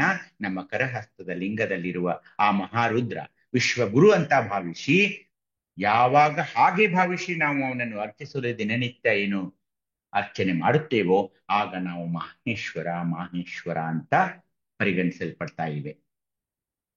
ಅಂದರೆ ವೃಷ್ಟಿ ಪೃಥ್ವಿಯಂಗದಲ್ಲಿ ಪರಿಣಿತನಾದ ಭಕ್ತೋಪಾಸಕನು, ಅಂದರೆ ಭಕ್ತ ಸ್ಥಳದಲ್ಲಿರುವ ಭಕ್ತನು ಸಮಷ್ಟಿ ವಿಶ್ವಾಂಗ ಪರಿಣಿತನಾದ ಉಪಾಸ್ಯ ಮಹಾತತ್ವವನ್ನು ಆರಾಧಿಸುವನಾಗಿ, ಇಡೀ ವಿಶ್ವವನ್ನು ಆರಾಧಿಸೋದೀಗ ಉಪಾಸ್ಯ ಮಹಾತತ್ವವನ್ನು ಆರಾಧಿಸುವನಾಗಿ ಮಾಹೇಶ್ವರ ಮಾಹೇಶ್ವರನೆನಿಸುತ್ತಾನೆ. ಇಲ್ಲಿ ವಿಸ್ತಾರವಾಗ್ತಾ ಹೋಗ್ತಾ ಇದೆ. ಮಹೇಶ್ವರನು ಯಾಕೆ ಇದೆಲ್ಲ ನಿಮ್ಗೆ ಹೇಳ್ತಾ ಇದ್ದೀನಿ ಅಂದ್ರೆ, ನಾವು ಚೇಂಜ್ ಆಗ್ಬೇಕು. We have to change. We have entered into the Mahesha ಸ್ಥಳ. ಮಹೇಶ ಸ್ಥಳಕ್ಕೆ ನಾವು ಬಂದಿರೋದ್ರಿಂದ ನಮ್ಮಲ್ಲಿ, ನಮ್ಮ ಗುಣಗಳಲ್ಲಿ, ನಮ್ಮ ದೇಹದಲ್ಲಿ, ನಮ್ಮ ಏನ್ ನೇಚರ್ ಅಂತಿದೆಯಲ್ಲ, ನಮ್ಮ ಸ್ವಭಾವ ಅಂತ ಏನ್ ನಾವು ಕರಿತೀವಲ್ಲ, ಇವೆಲ್ಲ ಇನ್ನು ಮುಂದಿಂದ ಸ್ವಲ್ಪ ಚೇಂಜ್ ಆಗೋಕ್ ಹೋಗ್ತಾ ಇವೆ. ಹೇಗೆ ಚೇಂಜ್ ಆಗ್ತಾ ಇವೆ ಅಂದ್ರೆ, ಇವುಗಳನ್ನ ನೀವು ಅರ್ಥಿಕೊಂಡು ದಿನನಿತ್ಯದಲ್ಲಿ ಇವನ್ನ ಬಳಸಲು ಆರಂಭಿಸಬೇಕು. ಏಕೆಂದ್ರೆ ಅಲ್ಲಿ ಸ್ವಾನುಭವದ ನೆಲೆಯಲ್ಲಿಯೂ ಸಹ ನಾವು ಮಹೇಶ ಸ್ಥಳದಲ್ಲಿದ್ದೀವಿ. ಇಲ್ಲಿ ಶಿವಯೋಗದಲ್ಲಿ ಸಹ ಏನೋ ಅದು ಎರಡಕ್ಕೊಮ್ಮೆನೇ ಬಂದಿದೆ. ಇಲ್ಲಿಯೂ ನಾವು ಮಹೇಶ್ವರ ಸ್ಥಳದಲ್ಲಿ ಬರೋದ್ರಿಂದ ಏನು ಚೇಂಜಸ್ ಆಗ್ಬೇಕು ನಮ್ಮಲ್ಲಿ ಅನ್ನೋದನ್ನ ತಾವು ಅಧ್ಯಯನ ಮಾಡೋಕೆ, ಅದನ್ನ ತಮ್ಮಲ್ಲಿ ಅಳವಡಿಸಿಕೊಳ್ಳಕ್ಕೆ ಪ್ರಯತ್ನ ಪಡಬೇಕು. ಏನು? ಮಾಹೇಶ್ವರನು ಕ್ಷಣಭಂಗುರ ಅಧಿಕಾರ ಪದವಿಗಳನ್ನು ಎಂದೂ ಆತ ಬಯಸನು. ಆತನಿಗೆ ಸಮಸ್ತ ಪೃಥ್ವಿಯು ಪಾದವಾಗಿ, ಶಬ್ದಗಳನ್ನ ಗಮನಿಸಿ ಬಂಧುಗಳೇ, ಆತನಿಗೆ ಸಮಸ್ತ ಪೃಥ್ವಿಯು ಪಾದವಾಗಿ, ಮೇರು ಪರ್ವತವು ದಿನ್ನೆಯಾಗಿ, ಸಪ್ತ ಸಾಗರಗಳು ಕೆರೆಗಳಾಗಿ, ದಶ ದಿಕ್ಕುಗಳು ಹೊಸ್ತಿಲಗಳಾಗಿ, ಜನಸ್ತೋಮವು ಚಿತ್ರದ ಹಾಗೆ ಕಾಣಿಸ್ತಾ ಇದೆ ಅವನಿಗೆ. ಬ್ರಹ್ಮಾಂಡವು ಚೆಂಡಿನಂತಾಗಿ, ಕಲ್ಪವೃಕ್ಷವು ಒಂದು ಜಸ್ಟ್ ಮರವಾಗಿ, ಜಗವು ತೃಣವಾಗಿ, ಅಜ ಹರಿ ಸುರಪದಗಳು ಅನುವಾಗಿ, ಅನಿಮಾದಿ ಸಿದ್ಧಿಗಳು ನಾಟಕದ ರಚನೆಯಂತೆನಿಸಿ, ಒಡೆದ ಕೊಡವಾಗಿ, ಅಂಗನಾದಿ ಭೋಗ ಸಮೂಹವು ನೀರಸವಾಗಿ ತೋರ್ತಾ ಇದೆ ಮಾಹೇಶ್ವರನಿಗೆ. ಬರ್ತಾವೆ ಕೆಲವೊಂದು ಅಧಿಕಾರ ಪದವಿಗಳು ನಮ್ಮನ್ನು ಅರಿಸಿಕೊಂಡು ಬರ್ತಾವೆ, ಆದರೆ ಅವುಗಳನ್ನು ನಾನು ಸ್ವೀಕರಿಸಲು ಬೇಕೋ ಬೇಡವೋ ಅನ್ನೋದು ಮಹೇಶ್ವರ ನಿರ್ಧಾರ ತಗೊಳ್ಬೇಕು. ಇಡೀ ವಿಶ್ವ ಹೇಗೆ ಅವನು ಕಲ್ಪನೆ ಇದೆ ನೋಡಿ. ಸಮಸ್ತ ಪೃಥ್ವಿ ಅವನಿಗೆ ಪಾದವಾಗಿ, ಮೇರು ಪರ್ವತ ದಿನ್ನೆಯಾಗಿ, ಸಪ್ತ ಸಾಗರಗಳು ಕೆರೆಗಳಾಗಿ ಅಂತ ಇವೆಲ್ಲ ಶರಣರು ಬರೆದ ಪದಗಳು. ಮಾಹೇಶ್ವರನು ನಿತ್ಯ ನಿರ್ಮಲ ನಿರುಪಮ ಅದ್ವಯ ಸುಖ ಬೋಧ ರೂಪ ಪರಶಿವನನ್ನು ಅಪ್ಪಿಕೊಂಡು ಅಖಂಡ ವಿರಕ್ತಿಯನ್ನು ಪ್ರದರ್ಶಿಸುವನು. ಹಾಗೇನೆ ಎಲ್ಲರಿಗೂ ಮಹೇಶ್ವರ ಎಷ್ಟೋ ಮಠಾಧೀಶರು ಈ ವೀರ ಮಾಹೇಶ್ವರ ಅಂತ ಎಲ್ಲ ಹಚ್ಕೊಂಡಿರ್ತಾರೆ. ಆದ್ರೆ ನಿಜ ಅರ್ಥದಲ್ಲಿ ಮಾಹೇಶ್ವರನು ನಿತ್ಯ ನಿರ್ಮಲ ನಿರುಪಮ ಅದ್ವಯ ಸುಖ ಬೋಧ ರೂಪ ಪರಶಿವನನ್ನು ಅಪ್ಪಿಕೊಂಡು ಅಖಂಡ ವಿರಕ್ತಿಯನ್ನು ಪ್ರದರ್ಶಿಸುವನು ಅನ್ನೋ ಪದಗಳನ್ನ ಅರ್ಥ ಮಾಡಿಕೊಳ್ಳಬೇಕು. ಆತನ ಚಿತ್ತವೃತ್ತಿ ಅಂತ ಏನಿದೆಯಲ್ಲ, ಈ ಮಾಹೇಶ್ವರನ ಚಿತ್ತವೃತ್ತಿಯು ಪರಿಶುದ್ಧವಾಗಿದೆ. ಅದು ಇಂದ್ರಿಯಗಳಿಗೆ ಗೋಚರ ಆಗೋಲ್ಲ. ನಿರಂಜನ ಶಿವನತ್ತ ಅದು ಸಾಕ್ತಾ ಇದೆ ಅವನ ಚಿತ್ತವೃತ್ತಿ. ಆಗ ಆತನಿಗೆ ಇಂದ್ರಿಯಾರ್ಥ ಆಕರ್ಷಣೆ ಜನ್ಯವಲ್ಲದ, ಅಂದ್ರೆ ನಮ್ಗೆಲ್ಲ ಹೇಗೆ ಆಕರ್ಷಣೆ ಆಗ್ತಾ ಇದೆ, ನೋಡೋದು, ಕೇಳೋದು, ಮಾತಾಡೋದು, ಇವೆಲ್ಲ ಆಕರ್ಷಣೆ ನಮಗೆ ಇಂದ್ರಿಯಾರ್ಥವಾಗಿವೆ. ಆದ್ರೆ ಈತನಿಗೆ ಆಕರ್ಷಣ ಜನ್ಯವಲ್ಲದ, ಸಾತಿಶಯವಲ್ಲದ, ನಿಷ್ಕಳಂಕ ನಿತ್ಯ ದಿವ್ಯಾನಂದದ ಅನುಭವ ಬರ್ತಾ ಇದೆ. ಯಾರಿಗೆ? ಮಾಹೇಶ್ವರನೆನಿಸಿಕೊಂಡವನಿಗೆ. ಇದು ಸರ್ವಶ್ರೇಷ್ಠ. ಹೀಗಾಗಿ ಬಂಧುಗಳೇ, ಇವತ್ತು ತಮ್ಮಲ್ಲಿ ಕೈ ಮುಗಿದು ಕೇಳ್ತಾ ಇದ್ದೀನಿ, ವೀರ ಮಾಹೇಶ್ವರನ 21 ಗುಣಕರ್ಮಗಳಿವೆ. These are all defined by Sharana. ಈ 21 ಗುಣಕರ್ಮಗಳನ್ನ ನಮ್ಮ ಮಕ್ಕಳಿಗೆ, ನಮ್ಮ ಮನೆಯವರಿಗೆ, ಯುವಕರಿಗೆ, ಯುವತಿಯರಿಗೆ ನಾವು ಹೇಳಬೇಕು. ಏಕೆಂದ್ರೆ ಈ 21 ಗುಣಕರ್ಮಗಳು ಬಹಳ ಸುಂದರವಾದ ಗುಣಗಳಿವೆ. ಈ ಒಂದೊಂದು ಎಷ್ಟು ಚೆನ್ನಾಗಿವೆ ಅಂದ್ರೆ ಈ ಗುಣಕರ್ಮಗಳು. This is like a development. ಇದು ಹೇಳ್ತಾರಲ್ಲ, ಆ, ಆ, ಎಷ್ಟೊಂದು ಕೋರ್ಸ್ ಗೀರ್ಸ್ ಎಲ್ಲ ಮಾಡ್ತಾರೆ, ಪರ್ಸನಾಲಿಟಿ ಡೆವಲಪ್ಮೆಂಟ್ ಅದು ಎಲ್ಲ ಮಾತಾಡ್ತಾರೆ, ಅದಕ್ಕೆ ಹಣ ತಗೊಳ್ತಾರೆ. ಆದ್ರೆ ಈ ವೀರ ಮಹೇಶ್ವರನ ವಚನಗಳಲ್ಲಿ ಬರುವ 21 ವಿವಿಧ ವಚನಗಳನ್ನ ನಾವು ಅಧ್ಯಯನ ಮಾಡೋಣ. ಅದನ್ನ ಈ 21 ಗುಣಕರ್ಮಗಳನ್ನು ಮಹೇಶ ಸ್ಥಳದಲ್ಲಿರುವ ಮಹೇಶ್ವರನು ಹೇಗಿರ್ತಾನೆ ಅನ್ನೋದು ಅರ್ಥ ಆಗ್ಬೇಕಾದ್ರೆ ಈ ಮಹೇಶ್ವರನ 21 ಗುಣಕರ್ಮಗಳನ್ನ ನಾವು ಅರ್ಥ ಮಾಡಿಕೊಳ್ಳಬೇಕು. ಒಂದೊಂದೇ ಗುಣ ಇದನ್ನ ನೋಡೋಣ. ಪರಸ್ತ್ರೀ ಸಂಘ ನಿರ್ಮುಕ್ತನು ಅಂತ ಹೇಳ್ತಾ ಇದ್ದಾರೆ. ಏನದು? ಆ ಒಂದು ಬಸವಣ್ಣನವರ, ನಮ್ಮ ಗುರುದೇವರ ವಚನವನ್ನ ಓದಿ ನೋಡೋಣ ಯಾರಾದ್ರೂ. ಎಲ್ಲರಿಗೂ ಭಕ್ತಿಯ ಶರಣಾರ್ಥಿಗಳು. ಬಸವಣ್ಣನವರ ವಚನ: ನೋಡಲಾಗದು, ನುಡಿಯಲಾಗದು, ಪರಸ್ತ್ರೀಯರ ಬೇಡ ಕಾಣಿರೋ, ತಗರ ಬೆನ್ನಲಿ ಹರಿದ ಸೊಣಗನಂತೆ ಬೇಡ ಕಾಣಿರೋ, ಒಂದಾಸೆಗೆ 1000 ವರ್ಷ ನರ ಕದಲದುದು ಕೂಡಲ ಸಂಗಮ ದೇವ. ಸಮಗ್ರ ವಚನ ಸಂಪುಟ 1, ವಚನದ ಸಂಖ್ಯೆ 642. ಎಲ್ಲರಿಗೂ ಭಕ್ತಿಯ ಶರಣಾರ್ಥಿಗಳು. ಸ್ವಲ್ಪ ಕಣ್ಣಿಗೆ ಪ್ರಾಬ್ಲಮ್ ಇತ್ತು, ಓದ್ಬೇಕಾದ್ರೆ ತ್ರಾಸ ಆಯ್ತು, ಕ್ಷಮಿಸಿ. ಆಯ್ತು. ಒಂದಾಸೆಗೆ 1000 ವರ್ಷ ನರಕದಲ್ಲಿ ಅದ್ದುವ ಅಂತ ಹೀಗೆ ಇರ್ಲಿ. ಏನಂತಿದ್ದಾರೆ ಇಲ್ಲಿ ಗುರುದೇವರು? ಹಾಗೇನೆ ವೀರಮಹೇಶ್ವರನ ಪ್ರಥಮ ಗುಣಧರ್ಮ ಏನಂದ್ರೆ ಆತ ಪರಸ್ತ್ರೀ ಸಂಘ ನಿರ್ಮುಕ್ತನಾಗಿರ್ತಾನೆ. ಕಾಮದ ದೃಷ್ಟಿಯಿದ್ದ ಪರಸ್ತ್ರೀಯರನ್ನು ನೋಡಲಾಗದು, ನುಡಿಸಲಾಗದು. ಹೇಗೆ ಒಂದು ನಾಯಿಯೊಂದು ಟಗರ ಬೆನ್ನಟ್ಟಿ ಹೋದ್ರೆ ಆ ಟಗರ ತನ್ನ ಕೊಂಬಿನಿಂದ ಆ ನಾಯಿಯನ್ನ ಗುದ್ದಿಸಿಕೊಂಡು ಆ ನಾಯಿಯ ತಲೆಯನ್ನೇ ಒಡೆದು ಸಾಯಿಸ್ತದೆಯೋ ಹಾಗೆ ಆಗ್ತಾ ಇದೆ. ಹಾಗೆ ಆಗ್ಬಾರ್ದು. ಬೇಡ ಕಾಣಿರೋ. ಒಂದು ಆಸೆಗೆ 1000 ವರ್ಷ ನರಕದಲ್ಲಿ ಇರ್ಬೇಕಾಗ್ತಾ ಇದೆ ಅಂತ ನಮ್ಮನ್ನ ಗುರುದೇವರು ಎಚ್ಚರಿಸ್ತಾ ಇದ್ದಾರೆ. ಇದು ಮಹೇಶ್ವರನ ಚರ್ಯೆ. ಅವನು ಯಾವ ಆಸೆಗೂ ಎಷ್ಟು ಅವಕಾಶ ಇಯೋದಿಲ್ಲ. ಪರಸ್ತ್ರೀಯ ನೋಡಲಾಗದು, ನುಡಿಸಲಾಗದು. ಆ ನಾಯಿಯ ಹಾಗೆ ಆಗೋದು ಬೇಡ ಅನ್ನೋದು ಮೊದಲನೇ ಗುಣ. ಏನಂದ್ರೆ ಪರಸ್ತ್ರೀ ಸಂಘ ನಿರ್ಮುಕ್ತನಾಗಿರ್ತಾನೆ ನಮ್ಮ ಮಹೇಶ್ವರ. ಎರಡನೇದು ಪರದ್ರವ್ಯ ಪರಾನ್ಮುಖನು. ಓದಿ ಅಣ್ಣನವರ ಇನ್ನೊಂದು ವಚನವನ್ನ ಯಾರಾದ್ರೂ. ಓಂ ಶ್ರೀ ಗುರು ಬಸವಲಿಂಗಾಯ ನಮಃ. ತೊರೆಯ ಮೀವ ಅಣ್ಣಗಳಿರ, ತೊರೆಯ ಮೀವ ಸ್ವಾಮಿಗಳಿರ, ತೊರೆಯಿಂಬೋ ಪರನಾರಿಯರ ಸಂಗವ ತೊರೆಯಿಂಬೋ, ಪರದನ ದಾಮಿಷವ ತೊರೆಯಿಂಬೋ, ಇವ ತೊರೆಯದೆ ಹೋಗಿ ತೊರೆಯ ಮಿಂದಡೆ ಬರುದೂರೆ ಹೋಹುದು ಕೂಡಲ ಸಂಗಮ ದೇವ. ಸಮಗ್ರ ವಚನ ಸಂಪುಟ 1, ವಚನ ಸಂಖ್ಯೆ 643. ಎಲ್ಲರಿಗೂ ಭಕ್ತಿಯ ಶರಣಾರ್ಥಿಗಳು. ಮಹಾದೇವಕ್ಕ ಅವರಿಗೆ ಶರಣಾರ್ಥಿಗಳು. ಇಲ್ಲಿ ನಮ್ಮ ಗುರುದೇವರ ಒಂದು ಕಾವ್ಯ ಪ್ರತಿಭೆಯನ್ನ ನೋಡ್ಬೇಕು ನೀವು. ತೊರೆ ಅಂದ್ರೆ ಕೆರೆ, ತೊರೆ ಅಂದ್ರೆ ಬಿಡುವುದು. ಎರಡು ಅರ್ಥವನ್ನ ಈ ವಚನದಲ್ಲಿ ಅವರು ಉಪಯೋಗಿಸ್ತಾ ಇದ್ದಾರೆ. ನದಿಯಲ್ಲಿ ಸ್ನಾನ ಮಾಡಿ ಪಾಪ ಹೋಯಿತಂತೂ ನಾವು ತಿಳ್ಕೊಂಡಿದ್ವಿ. ಗಂಗಾ ನದಿಯಲ್ಲಿ ಮುಳುಗ್ತೀವಿ, ಆ ನದಿಯಲ್ಲಿ ಮುಳುಗ್ತೀವಿ. ಈಗ ಅಲ್ಲಿ ತೋರಿಸ್ತಾ ಇದ್ದಾರೆ ನಿಮಗೆ ಕುಂಭಮೇಳದಲ್ಲಿ. ಅದ್ರಲ್ಲಿ ಹೇಳೋದು ಮುಳುಗೋದು ಹೇಳೋದು ಅಂದ್ರೆ ನದಿಯಲ್ಲಿ ಸ್ನಾನ ಮಾಡಿ ಪಾಪ ಹೋಯಿತು ಅಂತ ಕೆಲವೊಂದು ನಮ್ಗೆ ಬಿಂಬಿಸ್ಬಿಟ್ಟಿದ್ದಾರೆ. ಜನಸಾಮಾನ್ಯರನ್ನು, ಸ್ವಾಮಿಗನ್ನು ಬೆಳಗೆದ್ದು ಪುಣ್ಯ ನದಿಗಳಿಂದ ಮುಳುಗೇಳೋದ್ರಿಂದ ಏನ್ ಪ್ರಯೋಜನ ಆಗ್ತಾ ಇದೆ? ಯಾರಾದ್ರೂ ಉತ್ತರ ಹೇಳ್ಬೋದಾ? ಇಲ್ಲ. ಅದ್ ಬಿಟ್ಟು ಇಂಥ ಎಲ್ಲ ಬೂಟಾಟಿಕೆ ಮಾಡ್ಬೇಡಿ. ಪರನಾರಿಯರ ಸಂಘ ತೊರೆಯರಪ್ಪ, ಪರಧನದ ಆಮಿಷವನ್ನ ತೊರೆಯಿರಿ. ಅವುಗಳನ್ನ ತೊರೆಯದೆ ಹೋಗಿ ತೊರೆಯೊಂದರಲ್ಲಿ ಮಿಂದೆದ್ದರೆ, ಇವ ತೊರೆಯದೆ ಹೋಗಿ ತೊರೆಯ ಮಿಂದಡೆ ಬರುದೂರೇ ಹೋದೆ. ನಿಮ್ಮ ಪಾಪಗಳಿಂದ ಆ ತೊರೆಯೇ ಇಂಗಿ ಹೋಗ್ತಾ ಇದೆ, ಬರುದೋರೆ ಹೋಗುವುದು. ಆ ಭಾವನೆಗಳನ್ನ ಇಟ್ಕೊಂಡ ಮುಳುಗಾಗ್ತಾ ಹೋದ್ರೆ ಅದೊಂದು ವ್ಯರ್ಥ ಪ್ರಯೋಗವಾಗ್ತಾ ಇದೆ ಅಂತ ಗುರುದೇವರು ಹೇಳ್ತಾ ಇದ್ದಾರೆ. ತೊರೆಯಲ್ಲಿ ಮಿಂದು ಏನು ದೇಹ ಶುದ್ಧ ಅದು ಮಾಡ್ಕೋಬೇಕು. ಹೌದು, ಅದೇ ಸ್ನಾನ ಅನ್ಕೊಳ್ಬಹುದು ಹೊರತು ನನ್ನ ಪಾಪವೆಲ್ಲ ಹೋಗ್ತಾವೆ ಅನ್ನೋದಿಲ್ಲ. ಅದ್ರ ಬದ್ಲಿ ಪರನಾರಿಯರ ಸೊಂಗರ ತೊರಿಬೇಕಪ್ಪ, ಪರಧನದ ಆಶೆಯನ್ನು ಬಿಡ್ಬೇಕಪ್ಪ ಅಂತ ಗುರುದೇವರು ಹೇಳ್ತಾರೆ. ಹೀಗಾಗಿ ನಮ್ಮ ಮಹೇಶ್ವರನಿಗೆ ಈ ಪರನಾರಿಯರ ಸಂಘವೂ ಗೊತ್ತಿಲ್ಲ, ಪರಧನದ ಆಶೆ ಅಂತೂ ಅವನಿಗೆ ಗೊತ್ತೇ ಇಲ್ಲ. ಅವನು ಯಾವಾಗಲೂ ಉಭಯ ಸಿದ್ಧನು. ಅದಕ್ಕೆ ಅವನಿಗೆ ಪರದ್ರವ್ಯ ಪರಾನ್ಮುಖನು ಅಂತ ಕರೀತಾರೆ. ಪರದ್ರವ್ಯ ಪರಾನ್ಮುಖನು, ಎಂದಿಗೂ ಪರಧನದ ಆಮಿಷವನ್ನು ಮಾಡದವನು ನಮ್ಮ ಮಹೇಶ್ವರನು. ಹೀಗಾಗಿ ಬಂಧುಗಳು ಎರಡು ನೋಡಿ, ಎರಡು ಗುಣಧರ್ಮ. ಒಂದು, ವೀರಮಹೇಶ್ವರ ಸ್ಥಳದಲ್ಲಿ ನಾವು ಬಂದಾಗ ಪರಸ್ತ್ರೀ ಸಂಘ ನಿರ್ಮುಕ್ತನು, ಪರದ್ರವ್ಯ ಪರಾನ್ಮುಖನು ಆಗಿರ್ಬೇಕಾಗ್ತಾ ಇದೆ. ಮುಂದಿನ ಎರಡು ಇದಂದ್ರೆ ಶಿವಾರ್ಥ ಕಾರ್ಯ ಸಂಪನ್ನನಾಗಿರ್ತಾನೆ ಅವನು. ಯಾರು?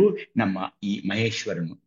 ಈ ವಚನವನ್ನ ಯಾರಾದ್ರೂ ಓದಿ, ಗುರುದೇವರ ವಚನವನ್ನ. ಗುರು ಬಸವಲಿಂಗಾಯ ನಮಃ. ಓಂ ಶ್ರೀ ಗುರು ಬಸವಲಿಂಗಾಯ ನಮಃ. ಸರ್ವರಿಗೂ ಭಕ್ತಿಯ ಶರಣು. ಕಾರ್ಯ ಸಂಪನ್ನನು. ನಾನು ಆರಂಭವ ಮಾಡುವೆನಯ್ಯ ಗುರುಪೂಜೆಗೆಂದು, ನಾನು ವ್ಯವಹಾರವ ಮಾಡುವೆನಯ್ಯ ಲಿಂಗಾರ್ಚನೆಗೆಂದು, ನಾನು ಪರಸೇವೆಯ ಮಾಡುವೆನಯ್ಯ ಜಂಗಮ ದಾಸೋಹಕ್ಕೆಂದು, ನಾನಾವಾವ ಕರ್ಮಗಳ ಮಾಡಿದಡೆಯೂ ಕರ್ಮ ಫಲಭೋಗವ ನೀ ಕೊಡುವೆ ಎಂಬುದ ನಾನು ಬಲ್ಲೆನು. ಕೊಟ್ಟ ದ್ರವ್ಯವ ನಿಮಗಲ್ಲದೆ ಮತ್ತೊಂದಕ್ಕೆ ಮಾಡೆನು, ನಿಮ್ಮ ಸೊಮ್ಮಿಂಗೆ ಸಲ್ಲಿಸುವೆನು ನಿಮ್ಮಾಣೆ ಕೂಡಲ ಸಂಗಮ ದೇವ. ಸಮಗ್ರ ವಚನ ಸಂಪುಟ 1, ವಚನ ಸಂಖ್ಯೆ 709. ಸರ್ವರಿಗೂ ಶರಣಾರ್ಥಿಗಳು. ಶರಣು ಸವಿತಕ್ಕ. ಇಲ್ಲಿ ನೋಡಿ, ಮಹೇಶ್ವರನಂದ್ರೆ ಅವನೇನು ಒಬ್ಬ ಎಲ್ಲೋ ಗುಹೆಯಲ್ಲಿ ಕೂತ್ಕೊಂಡು, ಬೆಟ್ಟದ ಮೇಲೆ ಕೂತ್ಕೊಂಡು ತಪಸ್ ಮಾಡೋನು ಅಂತ ಹಾಗಲ್ಲ. ಈ ವಚನನೇ ಹೇಳ್ತಾ ಇದೆ. ಆರಂಭ ಅಂದ್ರೆ ವ್ಯವಸಾಯ, ಆರಂಭ ಅಂದ್ರೆ ಪ್ರಾರಂಭ ಅಲ್ಲ. ಆರಂಭ ಅಂದ್ರೆ ಇದರ ಅರ್ಥ ವ್ಯವಸಾಯ ಅಥವಾ ಕೃಷಿ. ವ್ಯವಹಾರ ಅಂದ್ರೆ ವ್ಯಾಪಾರ. ನಾನು ಕೃಷಿ ಕಾರ್ಯವನ್ನೇ ಮಾಡ್ಲಿ, ವ್ಯಾಪಾರವನ್ನೇ ಮಾಡ್ಲಿ, ಅಥವಾ ಇನ್ನೊಬ್ಬರ ಬಳಿಯಲ್ಲಿ ಯಾವುದೇ ಸೇವೆಯನ್ನೇ ಮಾಡ್ತಾ ಇರ್ಲಿ, ಅಥವಾ ಯಾವುದೇ ಕಾರ್ಯದಲ್ಲಿ ನಾನು ಇರ್ಲಿ, ಯಾವುದೇ ಕಾಯಕ ಹೆಚ್ಚಲ್ಲ ಕಡಿಮೆಯಲ್ಲ ಶರಣ ನೆನೆಸ್ಕೊಂಡವ್ರಿಗೆ. ಅದು ಕೇವಲ ಸಂಪತ್ತಿನ ಗಳಿಕೆಯಾಗದೆ ಯಾವಾಗ್ಲೂ ಗುರುಲಿಂಗ ಜಂಗಮ ಅಂದರೆ ನಮ್ಮ ಸಮಾಜಕ್ಕಾಗಿಯೇ ವಿನಿಯೋಗವಾಗಬೇಕು. ಅದಕ್ಕೆ ನಾನು ಬಸವ ನಿಧಿ ಅಂತ ಒಂದು ಕುಡಿಕೆಯನ್ನ ಮಾಡಿಕೊಳ್ಳೋಣ ಅಂತ ಹೇಳಿದೆ. ಗುರುದೇವರ ತ್ರಿವಿಧ ದಾಸೋಹದ ಪರಿಕಲ್ಪನೆಯಲ್ಲಿದೆ. ಗುರುಪೂಜೆ, ಲಿಂಗಾರ್ಚನೆ, ಪರಸೇವೆಯ ಮಾಡುವೆಯನ್ನ ಜಂಗಮ ದಾಸೋಹ. ಗುರುಪೂಜೆ, ಲಿಂಗಾರ್ಚನೆ, ಜಂಗಮ ದಾಸೋಹ, ತ್ರಿವಿಧ ದಾಸೋಹದ ಪರಿಕಲ್ಪನೆಯಲ್ಲಿ ಹೇಳ್ತಾ ಇದೆ ಈ ವಚನ. ನಮ್ಮ ಕರ್ಮ ಯಾವುದೇ ಇರಲಿ, ನಮ್ಮ ಕಾಯಕ ಯಾವುದೇ ಇರಲಿ, ಆ ಪರವಸ್ತುವಿನಿಂದಲೇ ನಮಗೆ, ಆ ಕಾಯಕದಿಂದಲೇ ನಮಗೆ ಪ್ರತಿಫಲ ಲಭ್ಯವಾಗುವುದು. ಅದು ಸತ್ಯ ಕೂಡ. ಆದ್ರೆ ಏನು, ಈ ಸೃಷ್ಟಿಕರ್ತನದು, ಈ ಪರವಸ್ತು ಪರಮನದು, ಈ ಸೃಷ್ಟಿ ಪರಮನದು. ಗೊತ್ತು ನಮಗೆ. ಆ ಕರ್ಮ ಫಲಭೋಗವ ನೀ ಕೊಡುವೆ, ನಾನಾವ ಕರ್ಮಗಳ ಮಾಡಿದೆಡೆಯೂ ಆ ಕರ್ಮ ಫಲಭೋಗವ ನೀ ಕೊಡುವೆ ಎಂಬುದನ್ನು ನಾನು ಬಲ್ಲೆ, ಗೊತ್ತು ನನಗೆ. ಆದ್ರೆ ಏನ್ ಸತ್ಯ ಅಂದ್ರೆ, ನೀ ಕೊಟ್ಟ ದ್ರವ್ಯವ ನಿಮಗಲ್ಲದೆ ಮತ್ತೊಂದಕ್ಕೆ ಮಾಡೆನು. ಅವನಿಂದ ಪಡೆದ ಆ ಸುಫಲವನ್ನ ಅವನಿಗಾಗಿ ಸಲ್ಲಿಸಬೇಕಾದದ್ದು ನಮ್ಮ ಆದ್ಯ ಕರ್ತವ್ಯವಾಗಿದೆ. ಶಿವನ ಸೊಮ್ಮನ್ನು ಶಿವನಿಗೆ ಅರ್ಪಿಸುವ ದೃಷ್ಟಿಯಿಂದ ನಾವು ಮಾಡುವ ಎಲ್ಲಾ ಕೆಲಸಗಳು, ಕೆಲಸ ಅಂತ ಪದ ಇಲ್ಲಿ ಹೋಗಿ ಯಾವಾಗ ಕೊಟ್ಟ ದ್ರವ್ಯ, ಆತನು ಕೊಟ್ಟ ದ್ರವ್ಯ ನಿಮ್ಮ ಸೊಮ್ಮಿಂಗೆ ಸಲ್ಲಿಸುವೆನು ಅಂದ ತಕ್ಷಣ ಆ ಕೆಲಸ ಅನ್ನೋ ಪದ ಕಾಯಕ ಆಗ್ಬಿಡ್ತಾ ಇದೆ, ಕಾಯಕ ಆಗ್ತಾ ಇದೆ. ಹೇಗೆ ಆಹಾರ ಪದಾರ್ಥ ಅನ್ನೋದು ಪ್ರಸಾದವಾಯಿತೋ, ಹಾಗೆ ನೀ ಕೊಟ್ಟ ದ್ರವ್ಯವ ನಿಮಗಲ್ಲದೆ ಮತ್ತೊಂದಕ್ಕೆ ಮಾಡೆನು, ನಿಮ್ಮ ಸೊಮ್ಮಿಂಗೆ ಸಲ್ಲಿಸುವೆನು ಅಂದ ತಕ್ಷಣ ನಾನು ಮಾಡುವ ಕೆಲಸ ಅದು ಕಾಯಕ ಆಗ್ತಾ ಇದೆ. ಇದು ಕಾಯಕದ ಪರಿಕಲ್ಪನೆ. ಹೀಗೆ ಆ ಮಾಹೇಶ ಸ್ಥಳದಲ್ಲಿ ಇದ್ಕೊಂಡು, ಈಗ ಮಹೇಶ ಸ್ಥಳಕ್ಕೆ ನಾವು ಪ್ರವೇಶ ಮಾಡಿದ್ದೇವೆ, ಆ ಎಚ್ಚರ ನಮ್ಮಲ್ಲಿ ಇರ್ಲಿ. ಆ ಜವಾಬ್ದಾರಿ ಹೆಚ್ಚಾಗ್ತಾ ಇದೆ ನಮ್ಮ ಮೇಲೆ. ಮಾಹೇಶ್ವರನಾಗ್ತಾ ಇದೀವಿ ನಾವು. ನಮಗೆಲ್ಲ ಇನ್ನು ಮಾಹೇಶ್ವರ ಪದವಿ ಬರ್ತಾ ಇದೆ. ಮಾಹೇಶ್ವರನು ದಿನವಿಡೀ ಶಿವನ ಕಾರ್ಯಗಳಾದ ಲಿಂಗ ಪೂಜೆ, ಗುರುಪೂಜೆ ಮತ್ತು ಜಂಗಮ ದಾಸೋಹಕ್ಕಾಗಿಯೇ ನಾನು ಹುಟ್ಟಿ ಬಂದಿದ್ದೇನೆ. ನನ್ನ ಕಾಯ ಆ ಕಾಯಕ ಪೂಜೆಗಾಗಿಯೇ ಇದೆ ಎಂಬ ಭಾವನೆಯಲ್ಲಿ ಸದಾ ಇರ್ತಾನೆ. ಹೀಗಾಗಿ ಅವನಿಗೆ ಅವನ ಗುಣಧರ್ಮ ಏನಂದ್ರೆ ಶಿವಾರ್ಥ ಕಾರ್ಯ ಸಂಪನ್ನನು. ಆತ ಯಾವಾಗಲೂ ಶಿವಾರ್ಥ ಕಾರ್ಯ ಸಂಪನ್ನನಾಗಿರ್ತಾನೆ. ಏಕೆ? ನೀ ಕೊಟ್ಟ ದ್ರವ್ಯವ ನಿಮಗಲ್ಲದೆ ಮತ್ತೊಂದಕ್ಕೆ ಮಾಡೆನು, ನಿಮ್ಮ ಸೊಮ್ಮಿಂಗೆ ಸಲ್ಲಿಸುವೆನು. ಈ ಅರ್ಥವನ್ನ ಅವನು ಮಾಡ್ಕೊಂಡಿದ್ದಾನೆ. ಏಕೆಂದ್ರೆ ಅವನು ಮಹೇಶ್ವರನಾಗಿದ್ದಾನೆ. 4ನೇ ಗುಣಧರ್ಮ ಶಿವವಚನ ಪಾರಾಯಣನು. ಅದನ್ನ ತಾವು ಓದಿ ಯಾರಾದ್ರೂ. ಓಂ ಶ್ರೀ ಗುರು ಬಸವಲಿಂಗಾಯ ನಮಃ. ಸ್ವಾಮಿ ನೀನು ಶಾಶ್ವತ, ನೀನು ಎತ್ತಿದೆ ಬೇರಿದ ಜಗವೆಲ್ಲ ಅರಿಯಲು. ಮಹಾದೇವ ಇಲ್ಲಿಂದ ಮೇಲೆ ಶಬ್ದವಿಲ್ಲ. ಪಶುಪತಿ ಜಗಕ್ಕೆ ಏಕೋ ದೇವ, ಸ್ವರ್ಗ ಮರ್ತ್ಯ ಪಾತಾಳದೊಳಗೆ ಒಬ್ಬನೇ ದೇವ ಕೂಡಲ ಸಂಗಮ ದೇವ. ಸಮಗ್ರ ವಚನ ಸಂಪುಟ 1, ವಚನ ಸಂಖ್ಯೆ 527. ಶರಣು ಶರಣಾರ್ಥಿಗಳು. ಶರಣು ಅನ್ನಪೂರ್ಣಕ್ಕ. ಶಿವವಚನ ಪಾರಾಯಣನು ಅಂದ್ರೆ ಈ ಮಹೇಶ್ವರ ಸ್ಥಳಕ್ಕೆ ನೀವು ಬಂದ ನಂತರ ವಚನಗಳೇ ನಮಗೆ ಶ್ರೇಷ್ಠವಾದ ಒಂದು ಪಾರಾಯಣ. ಯಾವಾಗಲೂ ವಚನಗಳನ್ನೇ ಪಠಿಸೋದು, ವಚನಗಳನ್ನೇ ಅರ್ಥ ಮಾಡಿಕೊಳ್ಳೋದು, ವಚನಗಳೇ ಅರ್ಥವನ್ನೇ ಬಿಡಿಸಿ ಸ್ವಾನುಭಾವದ ನೆಲೆಯಲ್ಲಿ ಎಲ್ಲೇ ಇರ್ಲಿ ವಚನ ವಚನ ವಚನ ವಚನ. ದೇವರು ಒಬ್ಬನೇ, ಸ್ವಾಮಿ ನೀನು, ಶಾಶ್ವತ ನೀನು, ಆತನೇ ನಮ್ಮ ಒಡೆಯ. ನಾವು ಇಲ್ಲಿಂದ ಹೋಗ್ತಾ ಇದೀವಿ, ಆದ್ರೆ ಆತ ಹೋಗಲ್ಲ, ಆತ ಇಲ್ಲೇ ಇರ್ತಾನೆ, ಈ ಸೃಷ್ಟಿ ಇಲ್ಲೇ ಇರ್ತಾ ಇದೆ. ಶಾಶ್ವತ ನೀನು. ಎತ್ತಿದೆ ಬಿರುದ ಜಗವೆಲ್ಲ, ಎತ್ತಿದೆ ಬಿರುದ, ಅದು ಬಿರುದ. ಮಹಾದೇವ ಅಂತ ಏನು ಅವನಿಗೊಂದು ಬಿರುದಿದೆಯಲ್ಲ, ಜಗವೆಲ್ಲ ಅರಿಯಲು ಅದರ ಮೇಲೆ, ಈ ಮಹಾದೇವನ ಮೇಲೆ ಮತ್ತೊಂದು ಶಬ್ದ ಇಲ್ಲ. ಇಲ್ಲಿ ಪರಮ, ಪರವಸ್ತು, ಪರಬ್ರಹ್ಮ ಎಲ್ಲ ಅನ್ವಿ. ಇದು ಮಹಾದೇವ, ಆ ಶಬ್ದದ ಮೇಲೆ ಇನ್ನೂ ಒಂದು ಶ್ರೇಷ್ಠವಾದ ಶಬ್ದ ಇಲ್ಲ. ಮಹಾದೇವ ಮಹಾದೇವ, ಇಲ್ಲಿಂದ ಮೇಲೆ ಶಬ್ದವಿದೆ. ಎತ್ತಿದೆ ಬಿರುದ ಜಗವೆಲ್ಲ ಅರಿಯಲು. ಆ ಪಶುಪತಿ ಎಲ್ಲರನ್ನು ಕರ್ಣಿಸ್ತಾನೆ. ಜಗತ್ತಿನ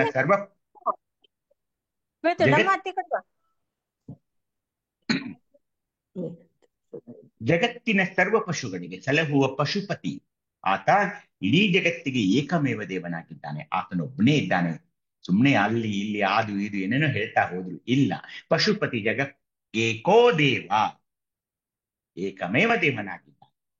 ತ್ರಿಲೋಕ, 14 ಲೋಕ, ಎಷ್ಟೇ ಲೋಕ ಇದ್ದೀನಿ ಹೇಳಿ, ಎಲ್ಲಕ್ಕೂ ಆತ ಒಬ್ಬನೇ ದೇವ ಅಂತ ಗುರುದೇವರು ಹೇಳ್ತಾ ಇದ್ದಾರೆ.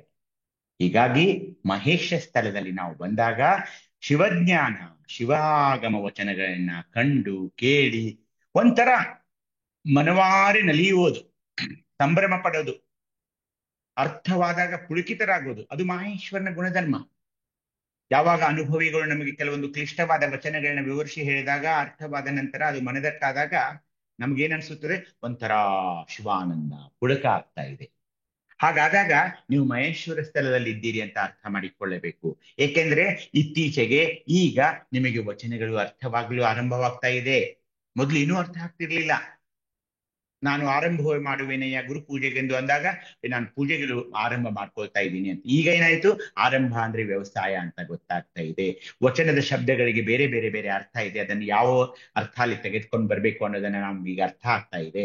ಗೊತ್ತಾಗದಿದ್ದಲ್ಲಿ ನಮ್ಮ ಸ್ವಾನುಭವದ ನೆಲೆಯಲ್ಲಿ ಅನುಭವಿಗಳು ನಮ್ಗೆ ಹೇಳ್ತಾ ಇದ್ದಾರೆ. ಹೀಗಾಗಿ ಎಲ್ಲಾ ಶರಣೆಯರ ವಚನಗಳು ನಮ್ಗೆ ಎಷ್ಟೊಂದು, ಅವುಗಳನ್ನ ಓದಲು, ಅವುಗಳನ್ನ ಅರ್ಥ ಮಾಡಿಕೊಳ್ಳಲು ಎಷ್ಟೊಂದು ಆನಂದ ಆಗ್ತಾ ಇದೆ ಅಂದ್ರೆ, ಈಗ ನಾವು ಮಹೇಶ್ವರ ಸ್ಥಳದಲ್ಲಿ ಶಿವವಚನ ಪಾರಾಯಣ ಮಾಡ್ತಾ ಇದ್ದೀವಿ. ವಚನಗಳು ನಮಗೆ ಬಹಳ ಇಷ್ಟವಾಗ್ತಾ ಇವೆ. ಏಕೋ ಇತ್ತೀಚೆಗೆ ಬೇರೆ ಯಾವ ಪುಸ್ತಕಗಳನ್ನು ಓದಲು ಮನಸ್ಸಾಗ್ತಾ ಇಲ್ಲ. ಯಾವ ಸಾಹಿತ್ಯವನ್ನ, ಕಾದಂಬರಿಯನ್ನ, ಈ ಶರಣ ಸಾಹಿತ್ಯವನ್ನು ಬಿಟ್ಟು ಬೇರೆ ಓದಲು ಯಾಕೋ ಮನಸ್ಸೇ ಬರ್ತಾ ಇಲ್ಲ ರೀ ಅನ್ನೋದು ಮಹೇಶ ಸ್ಥಳದಲ್ಲಿ ಇದ್ದಾಗ ಆಗ್ತಾ ಇದೆ. ನೋಡಿ, ಈಗ ಆಗ್ತಾ ಇದೆ ನಿಮ್ಗೆ, ನನ್ಗೆ ಖಂಡಿತ ಗೊತ್ತಿದೆ. ನಿಮ್ಗೆ ಹಲವಾರು ಇಲ್ಲಿ ನೆರೆದ ಎಷ್ಟೊಂದು ಜನರಿಗೆ ಅನುಭವ ಬರ್ತಾ ಇದೆ. ಯಾಕೋರಿ ನನಗೆ ವಚನಗಳನ್ನ ಬಿಟ್ಟು ಬೇರೆ ಏನೋ ಓದಕ್ ಮನಸ್ಸಾನೆ ಬರ್ತಾ ಇಲ್ರಿ. ಶರಣರ ಚರಿತ್ರೆ, ಶರಣರ ಪುಸ್ತಕಗಳನ್ನು ಓದಲು ನಂಗೆ ಎಷ್ಟೊಂದು ಇಷ್ಟವಾಗ್ತಾ ಇದೆ. ಆದ್ರೆ ಬೇರೆ ಯಾರಾದ್ರೂ ಒಂದು ಪುಸ್ತಕ ತಂದು ಕೊಡ್ತಾರೆ, ಬೇಡಾರಿ ನನಗೆ ಸಮಯ ಇಲ್ಲ ಅಂತ ಹೇಳೋ ಒಂದು ಸಂದರ್ಭ ನಮಗೆ ಬರ್ತಾ ಇದೆ. ಯಾಕಂದ್ರೆ ಮಹೇಶ ಸ್ಥಳದಲ್ಲಿ ಶಿವ ವಚನ ಪಾರಾಯಣ ಆಗ್ತಾ ಇದೀವಿ ನಾವು. ಹಾಗೇನೆ ಶಿವಸ್ತುತಿ ರಸಾನಂದ, ಇದು 5ನೆಯ ಗುಣಧರ್ಮ ಮಹೇಶ ಸ್ಥಳದಲ್ಲಿ. ಶಿವಸ್ತುತಿ ರಸದಾನಂದ, ಇದನ್ನ ಯಾರಾದ್ರೂ ಓದಿ ಷಣ್ಮುಖ ಸ್ವಾಮಿಯವರ ಒಂದು ವಚನವನ್ನ. ಓಂ ಶ್ರೀ ಗುರು ಬಸವಲಿಂಗಾಯ ನಮಃ. ಸರ್ವರಿಗೂ ಭಕ್ತಿಯ ಶರಣಾರ್ಥಿಗಳು. ಷಣ್ಮುಖ ಸ್ವಾಮಿಗಳ ಅನುಗ್ಯ ವಚನ. ವಿಶ್ವದೊಳಗೆಲ್ಲ ನೀನೇ ದೇವ, ವಿಶ್ವಭರಿತನು ನೀನೇ ದೇವ, ವಿಶ್ವರೂಪನು ನೀನೇ ದೇವ, ವಿಶ್ವಪತಿ ನೀನೇ ದೇವ, ವಿಶ್ವಾತೀತನು ನೀನೇ ದೇವ ಅಖಂಡೇಶ್ವರ. ಸಮಗ್ರ ವಚನ ಸಂಪುಟ 14, ವಚನ ಸಂಖ್ಯೆ 695. ಶರಣಾರ್ಥಿಗಳು. ಶರಣು. ಈಗ ನೋಡಿ, ಷಣ್ಮುಖಾನಂದ ಸ್ವಾಮಿ ಇಂಥ ಅನೇಕ ವಚನಗಳಿವೆ. ನಮ್ಮ ಶರಣರ ವಚನಗಳಲ್ಲಿ ಬರ್ತಾ ಇದೆ, ಅನೇಕ ವಚನಗಳಿವೆ. ನಾವು ನಿತ್ಯ ಲಿಂಗ ಪೂಜೆಯಲ್ಲಿ ಈ ವಚನಗಳನ್ನು ಬಳಸಿಕೊಳ್ಬೇಕು. ವಿಶ್ವದೊಳಗೆಲ್ಲ ನೀನೇ ದೇವ. ಇಷ್ಟಲಿಂಗ ಕರಹಸ್ತದಲ್ಲಿರುವ ಇಷ್ಟಲಿಂಗನ ನೋಡುತ್ತಾ ಹೇಳ್ಬೇಕು, ವಿಶ್ವದೊಳಗೆಲ್ಲ ನೀನೇ ದೇವ, ವಿಶ್ವಭರಿತನೂ ನೀನೇ ದೇವ, ಎಲ್ಲೆಲ್ಲ ನೀನೇ ವ್ಯಾಪಿಸಿರುವೆ, ವಿಶ್ವರೂಪನೂ ನೀನೇ ದೇವ, ವಿಶ್ವ ಬೇರೆ, ನಿನ್ನ ರೂಪ ಬೇರೆ, ವಿಶ್ವದ ರೂಪ ಇಲ್ಲ. ವಿಶ್ವರೂಪನು ನೀನೇ ದೇವ, ವಿಶ್ವದ ಅಧಿಪತಿ ನೀನೇ ದೇವ, ವಿಶ್ವಾತೀತನು ನೀನೇ ದೇವ. ಅಂದ್ರೆ ವಿಶ್ವದ ಆ ಕಡೆಗೂ ಏನಾದ್ರೂ ಇದ್ರೆ ಅವನೂ ನೀನೇ ಅಂತ ಷಣ್ಮುಖ ಸ್ವಾಮಿ ಶಿವಯೋಗಿಯವರು ಹೇಳ್ತಾ ಇದ್ದಾರೆ. ಅಂದ್ರೆ ಅವನ ವ್ಯಾಪಕತೆಯನ್ನ, ಅವನ ವೈಶಾಲ್ಯತೆಯನ್ನ ಗಮನಿಸಬೇಕು. ಹೀಗೆ ಮಾಹೇಶ್ವರ ಸ್ಥಳದಲ್ಲಿರುವ ಮಹೇಶನು ಶಿವಭಕ್ತಿ ಉದ್ಬೋಧಕ ಸ್ತುತಿಗಳಲ್ಲಿ, ಆ ವಚನಗಳಲ್ಲಿ ಮಾಹೇಶ್ವರನು ಅವುಗಳನ್ನ ದಿನನಿತ್ಯ ಇಷ್ಟಲಿಂಗ ಪೂಜೆ ಮಾಡುವಾಗ ಹೇಳ್ತಾ ಹೇಳ್ತಾ ಸಂಭ್ರಮದಿಂದ ಸದಾ ರಮಿಸ್ತಾ ಇರ್ತಾನೆ. ಅವನ ಮನ ಅನ್ನಕ್ಕೆ ಕೇಳಿಸೋದು ಬೇರೆ ಯಾವುದೋ ಏನೋ ಹೇಳೋಕ್ ಬರ್ತಾರೆ, ಆ ಮಂತ್ರ ಈ ತಂತ್ರ ಏನೇನೋ ಹೇಳ್ತಾರೆ, ಪ್ರಾರ್ಥನೆ ಮಾಡಿ ಅದನ್ನ ಎದಕ್ಕೂ ಅವನ ಮನಸ್ಸು ಎಳಿಸಲ್ಲ. ಏಕೆಂದ್ರೆ ಅವನು ಮಹೇಶ್ವರ ಸ್ಥಳದಲ್ಲಿದ್ದಾನೆ. ಇಂಥ ಆ ಇಷ್ಟಲಿಂಗ ಪರಮನ ಒಂದು ವರ್ಣನೆಯನ್ನು ಯಾರು ಮಾಡ್ತಾರೋ, ಯಾವ ವಚನಗಳು ಮಾಡ್ತಾವಲ್ಲ ಅಂತಹ ವಚನಗಳೇ ಅವುಗಳಿಗೆ ಪ್ರಾರ್ಥನೆಯಾಗಿ ನಿಲ್ತವೆ ವಿನಃ ಸುಮ್ಮನೆ ಯಾರೋ ಏನೋ ಬರೆದ ಯಾವ ಪ್ರಾರ್ಥನೆಯೂ ಅವನಿಗೆ ಹಿಡಿಸೋಲ್ಲ. ಹೀಗಾಗಿ ಅವನಿಗೆ ಏನಂತಾರೆ, ಐದನೇ ಗುಣಧರ್ಮ ಮಹೇಶ್ವರನಂದ್ರೆ ಅವನಿಗೆ ಶಿವಸ್ತುತಿಯ ಮಾಡುವಂತಹ ವಚನಗಳು, ಶಿವಸ್ತುತಿ ಮಾಡುವಂತಹ ಪ್ರಾರ್ಥನೆಗಳು, ಶಿವಸ್ತುತಿ ಮಾಡುವಂತಹ ಒಡೆಯನ ಹಾಡುವೆ ಅಂತ ಏನು ಒಂದು ಕಾವ್ಯ ಸಂಗ್ರಹದ ಪುಸ್ತಕ ಬಂದಿದೆಯಲ್ಲ, ಇಡೀ ಪುಸ್ತಕದಾದ್ಯಂತ ಎಷ್ಟೋ ವಚನಗಳನ್ನ, ಹಾಡುಗಳನ್ನ, ಪ್ರಾರ್ಥನೆಗಳನ್ನ ಅಲ್ಲಿ ಅವರು ನಮ್ಮ ತಾಯಿಯವರು ಹಾಗೇನೆ ಶಿವಾನಂದ ಶರಣರು ಏನೆಲ್ಲ ತುಂಬಿಕೊಂಡಿದ್ದಾರಲ್ಲ ಅದೆಲ್ಲ ಶಿವಸ್ತುತಿಯಾಗಿವೆ. ಅದಕ್ಕೆ ನಾವು ಅದನ್ನ ತಗೊಂಡು ಓದಿ ಆ ಹಾಡುಗಳನ್ನ ಅನ್ನಲು ಪ್ರಯತ್ನ ಮಾಡಿ ಅಂತ ಯಾಕೆ ಹೇಳಿದ್ವಿ ಅಂದ್ರೆ, ಮಹೇಶ ಸ್ಥಳದಲ್ಲಿ ಶಿವಸ್ತುತಿ ಆ ಆನಂದ ಅವನನ್ನುವಾಗ, ಅವುಗಳನ್ನು ಪಠಿಸುವಾಗ, ಅವುಗಳನ್ನು ಹಾಡುವಾಗ, ಗಾಯನ ರೂಪದಲ್ಲಿ ಅವನು ನಾವು ಎಲ್ಲರ ಮುಂದೆ ಅದನ್ನ ಪ್ರಸ್ತುತಪಡಿಸುವಾಗ ಯಾಕೆ ಅದು ಆಗುತ್ತೆ, ನಮ್ಮಲ್ಲಿ ಒಳಗೆ ಒಂದು ರಸಾನಂದ ಸಿಗ್ತಾ ಇದೆ, ಶಿವಾನಂದ ಸಿಗ್ತಾ ಇದೆ. ಈಗ ಮಹೇಶ್ವರ ಸ್ಥಳದಲ್ಲಿ ಆ ಶಿವಸ್ತುತಿಯ ವಚನಗಳು, ಶಿವಸ್ತುತಿಯ ಪ್ರಾರ್ಥನೆಗಳು ಯಾವಾಗ ನಾನು ಹಾಡಲಿ, ಯಾವಾಗ ನಾನು ಅವುಗಳನ್ನ ನಮ್ಮ ಸ್ವಾನುಭವದ ನೆಲೆಯಲ್ಲಿ ನಾನು ಹಾಡ್ಲ ಅಂತ ಎಷ್ಟೊಂದು ಜನ ಬರ್ತಿದ್ದಾರೆ ಮುಂದೆ. ನಾನು ಇದನ್ನ ಅನ್ಲ ಅಂತ ಬರ್ತಿದ್ದಾರೆ. ಯಾಕೆ ಹೇಳಿ, ಮಹೇಶ್ವರ ಸ್ಥಳ ಶಿವಸ್ತುತಿ ಬೇಕಾಗಿದೆ, ನಮಗೆ ಹಿಡಿಸ್ತಾ ಇದೆ, ಮನಸ್ಸಿಗೆ ಆನಂದ ಕೊಡ್ತಾ ಇದೆ. ಆ ಪುಸ್ತಕವನ್ನು ಕೈ ತಗೊಂಡು ಇದನ್ನ ಹಾಡ್ಲ ಇವತ್ತು ಅನ್ನೋ ಪರಿ ಇದೆಯಲ್ಲ, ಮಹೇಶ್ವರ ಸ್ಥಳದಲ್ಲಿ ಆ ಶಿವಸ್ತುತಿಗಾಗಿ ನಾವು ಹಾತುರಿತಾ ಇದ್ದೀವಿ. ಮುಂದಿನ ಇದು ಅತ್ಯಂತ ಸರಳವಾದ, ಎಲ್ಲರಿಗೆ ಜನಪ್ರಿಯವಾದ ವಚನ, ಆದರೆ ಅದರ ಒಳಗಿನ ಒಂದು ಅರ್ಥ ಇದೆ. ಹೀಗಾಗಿ ಶುಚಿರ್ಭೂತನೂ ಆಗಿರ್ಬೇಕು. ಯಾರು? ಮಹೇಶ್ವರನು. ನಾವು ಮಹೇಶ ಸ್ಥಳದಲ್ಲಿ ಇದ್ದೀವಿ, ಈ ವಚನ ನಮಗೆ ಅನ್ವಯವಾಗಬೇಕು. ಹೀಗಾಗಿ ಈ ವಚನವನ್ನ ಯಾರಾದ್ರೂ ಹೇಳಿ ನೋಡೋಣ. ಓಂ ಶ್ರೀ ಗುರು ಬಸವಲಿಂಗಾಯ ನಮಃ. ಶುಚಿಪೂರ್ತನು ಬಸವಣ್ಣ. ಕಳಬೇಡ, ಕೊಲಬೇಡ, ಖುಷಿಯ ನುಡಿಯಲು ಬೇಡ, ಮುನಿಯಬೇಡ, ಅನ್ಯರಿಗೆ ಅಸಹ್ಯ ಪಡಬೇಡ, ತನ್ನ ಬಣ್ಣಿಸಬೇಡ, ಇದಿರು ಅಳಿಯಲು ಬೇಡ. ಇದೇ ಅಂತರಂಗ ಸುದ್ದಿ, ಇದೇ ಬಹಿರಂಗ ಸುದ್ದಿ, ಇದೇ ನಮ್ಮ ಕೂಡಲ ಸಂಗಮ ದೇವರನ್ನೊಲಿಸುವ ಪರಿ. ಸಮಗ್ರ ವಚನ ಸಂಪುಟ 1, ವಚನದ ಸಂಖ್ಯೆ 235. ಎಲ್ಲರಿಗೂ ಶರಣು. ಅನ್ಸೂಯ. ಇಲ್ಲಿ ನೋಡಿ, ಇದು ಏನಂದ್ರೆ ಕಾಯ, ವಾಚ, ಮನಸ ಈ 3ರ ಶುದ್ಧಿ ಆಗಬೇಕು ಮಹೇಶ ಸ್ಥಳದಲ್ಲಿ.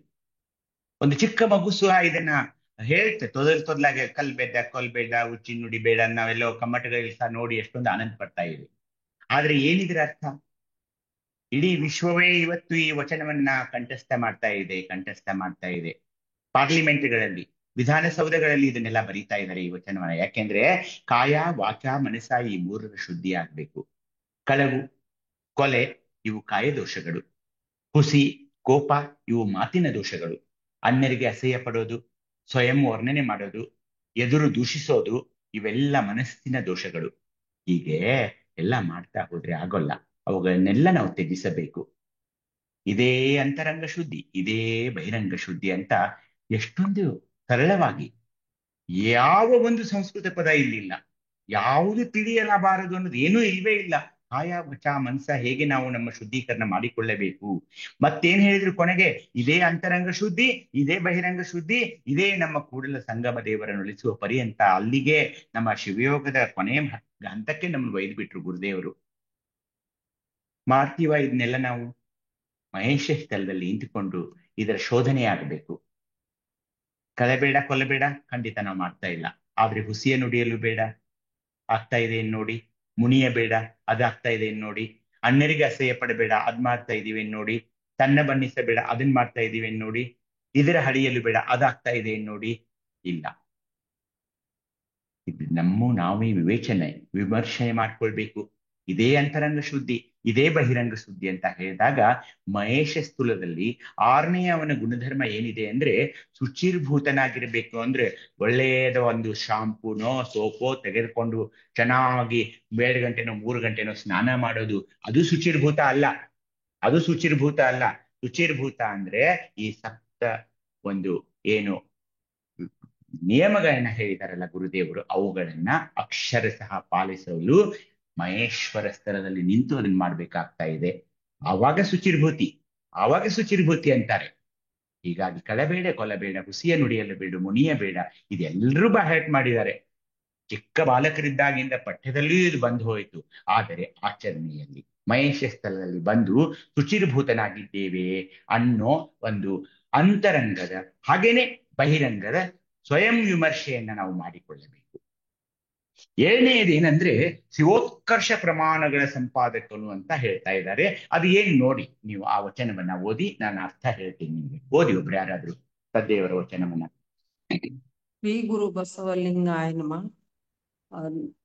ನಿರ್ಮಮನು ಬಸವಣ್ಣ ಹೊತ್ತಾರೆ ಅಲ್ಲಕ್ಕ ಶಿವೋತ್ಕರ್ಷ ಪ್ರಮಾಣಗಳ ಸಂಪಾದಕ ಈ ಕಡೆ ಇದೆ. ಶಿವೋತ್ಕರ್ಷ ಪ್ರಮಾಣಗಳ ಸಂಪಾದಕನು ಬಸವಣ್ಣ. ಶ್ರುತಿಗಮ್ಯ ದ್ವಾದಶ ಆದಿತ್ಯನ ಪ್ರತಿಮಹಿಮಂಗೆ ಪ್ರತಿಯುಂಟೆ. ಸೋಮ ಪವತೆ ಎಂಬ ಶ್ರುತಿಯ ನರಿತು ಶಿವನೇ ಏಕೋದೇವ, ರುದ್ರನ ದ್ವಿತೀಯನೆಂದು ನಂಬುವುದು ಕಾಣಿರಣ್ಣ. ಕೂಡಲ ಸಂಗಮ ದೇವನಲ್ಲದೆ ಇಲ್ಲವೆಂದು ಎತ್ತಿದೆ ಬಿರಿದ ಜಗವೆಲ್ಲರಿಯಲು. ಸಮಗ್ರ ವಚನ ಸಂಪುಟ 1, ವಚನ ಸಂಖ್ಯೆ 528. ಶರಣಾರ್ಥಿಗಳು. ಶರಣು ಅಕ್ಕ.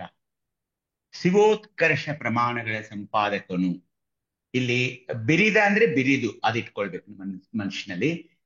ತಂದೆಯವರು ಅಂದ್ರೆ ಗುರುದೇವರು ಏನ್ ಹೇಳ್ತಿದ್ದಾರೆ ಅಂದ್ರೆ ಶ್ರುತಿಗಮ್ಯ ದ್ವಾದಶಾದಿತ್ಯ ಪ್ರತಿಮ ಮಹಿಮಂಗೆ ಪ್ರತಿಯುಂಟೆ.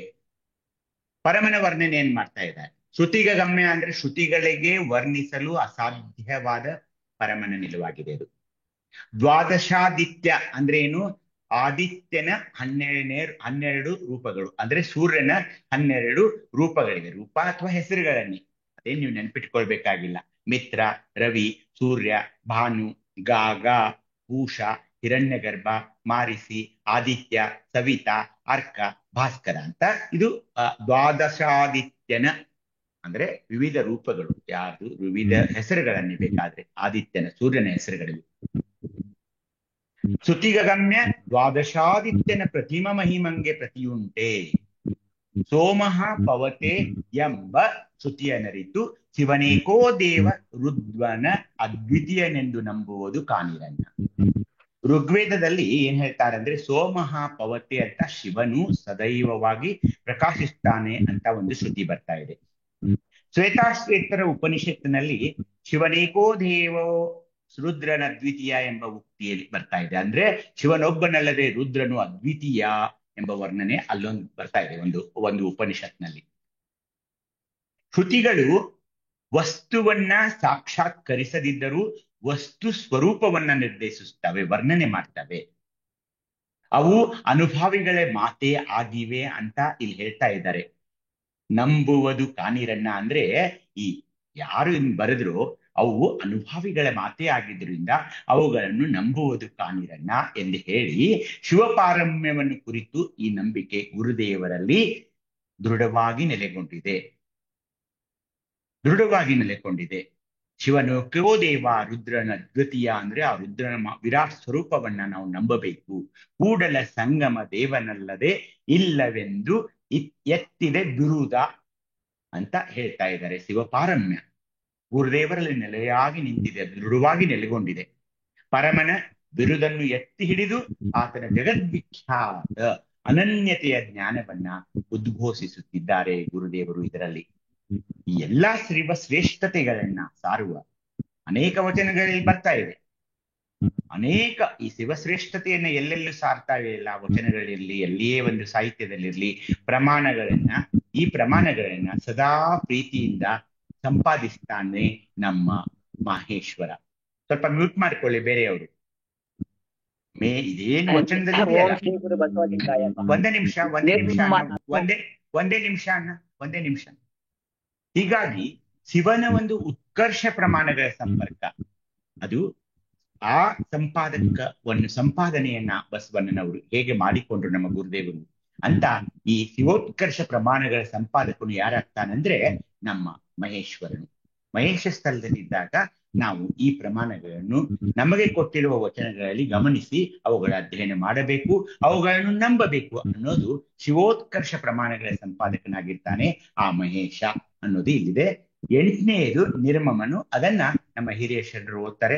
ಓದಿ ಅನ್ನ ಸರ್ಪಭೂಷಣೆಯ ನಿರ್ಮಮನು. ಬಸವಣ್ಣ ಹೊತ್ತಾರೆ ಎದ್ದು ಕಣ್ಣ ಹೊಸೆಯುತ್ತ ಎನ್ನ ಒಡಲಿಂಗೆ ಎನ್ನ ಒಡವೆಗೆಂದೋ ಎನ್ನ ಮಡದಿ ಮಕ್ಕಳಿಗಂದೋ ಕುದಿದೆ ನಾದೊಡೆ ಎನ್ನ ಮನಕ್ಕೆ ಮನವೇ ಸಾಕ್ಷಿ ಆಸನೆ ಶಯನೆ ಯಾನೆ ಸಂಪರ್ಕೆ ಸಹ ಭೋಜನೆ ಸಂಚರತಿ ಮಹಾಘೋರೆ ನರಕೆ ಕಾಲ ಮಕ್ಷಯಂ ಎಂಬ ಶ್ರುತಿಯ ಬಸವಣ್ಣನೋದುವನು ಭವಿ ಬಿಜ್ಜಳನ ಗದ್ದುಗೆಯ ಕೆಳಗೆ ಕುಳ್ಳಿರ್ದು ಓಲೈಸಿಹನೆಂದು ನುಡಿಬರಯ್ಯ ಪ್ರಮಥರು ಕೊಡುವನೆ ಉತ್ತರವನವರಿಗೆ ಕೊಡಲೊಮ್ಮೆ ಹೊಲೆಯರ ಮನೆಯ ಹೊಕ್ಕಾದೊಡೆಯು ಸದೆ ಕೈಕೂಲಿಯ ಮಾಡಿಯಾದೊಡೆಯೂ ನಿಮ್ಮ ನಿಲುವಿಂಗೆ ಕುದಿವನಲ್ಲದೆ ಎನ್ನ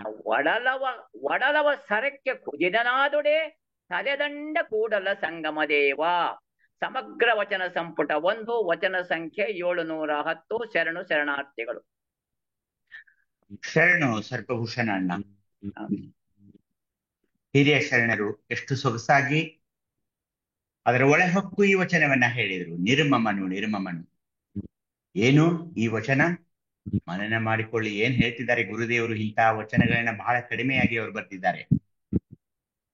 ಮೈಗೆ ರೋಮಾಂಚನ ಆಗುತ್ತೆ ಈ ವಚನವನ್ನು ಓದುವಾಗ. ಏನ್ ಹೇಳ್ತಿದ್ದಾರೆ ಗುರುದೇವರು ಈ ವಚನದಲ್ಲಿ? ಬೆಳಿಗ್ಗೆ ಸ್ವಲ್ಪ ಮ್ಯೂಟ್ ಮಾಡ್ಕೊಳ್ಳಿ ಸರ್ಪಭೂಷಣನ್ನ ನಿಮ್ಮ ಇದನ್ನ.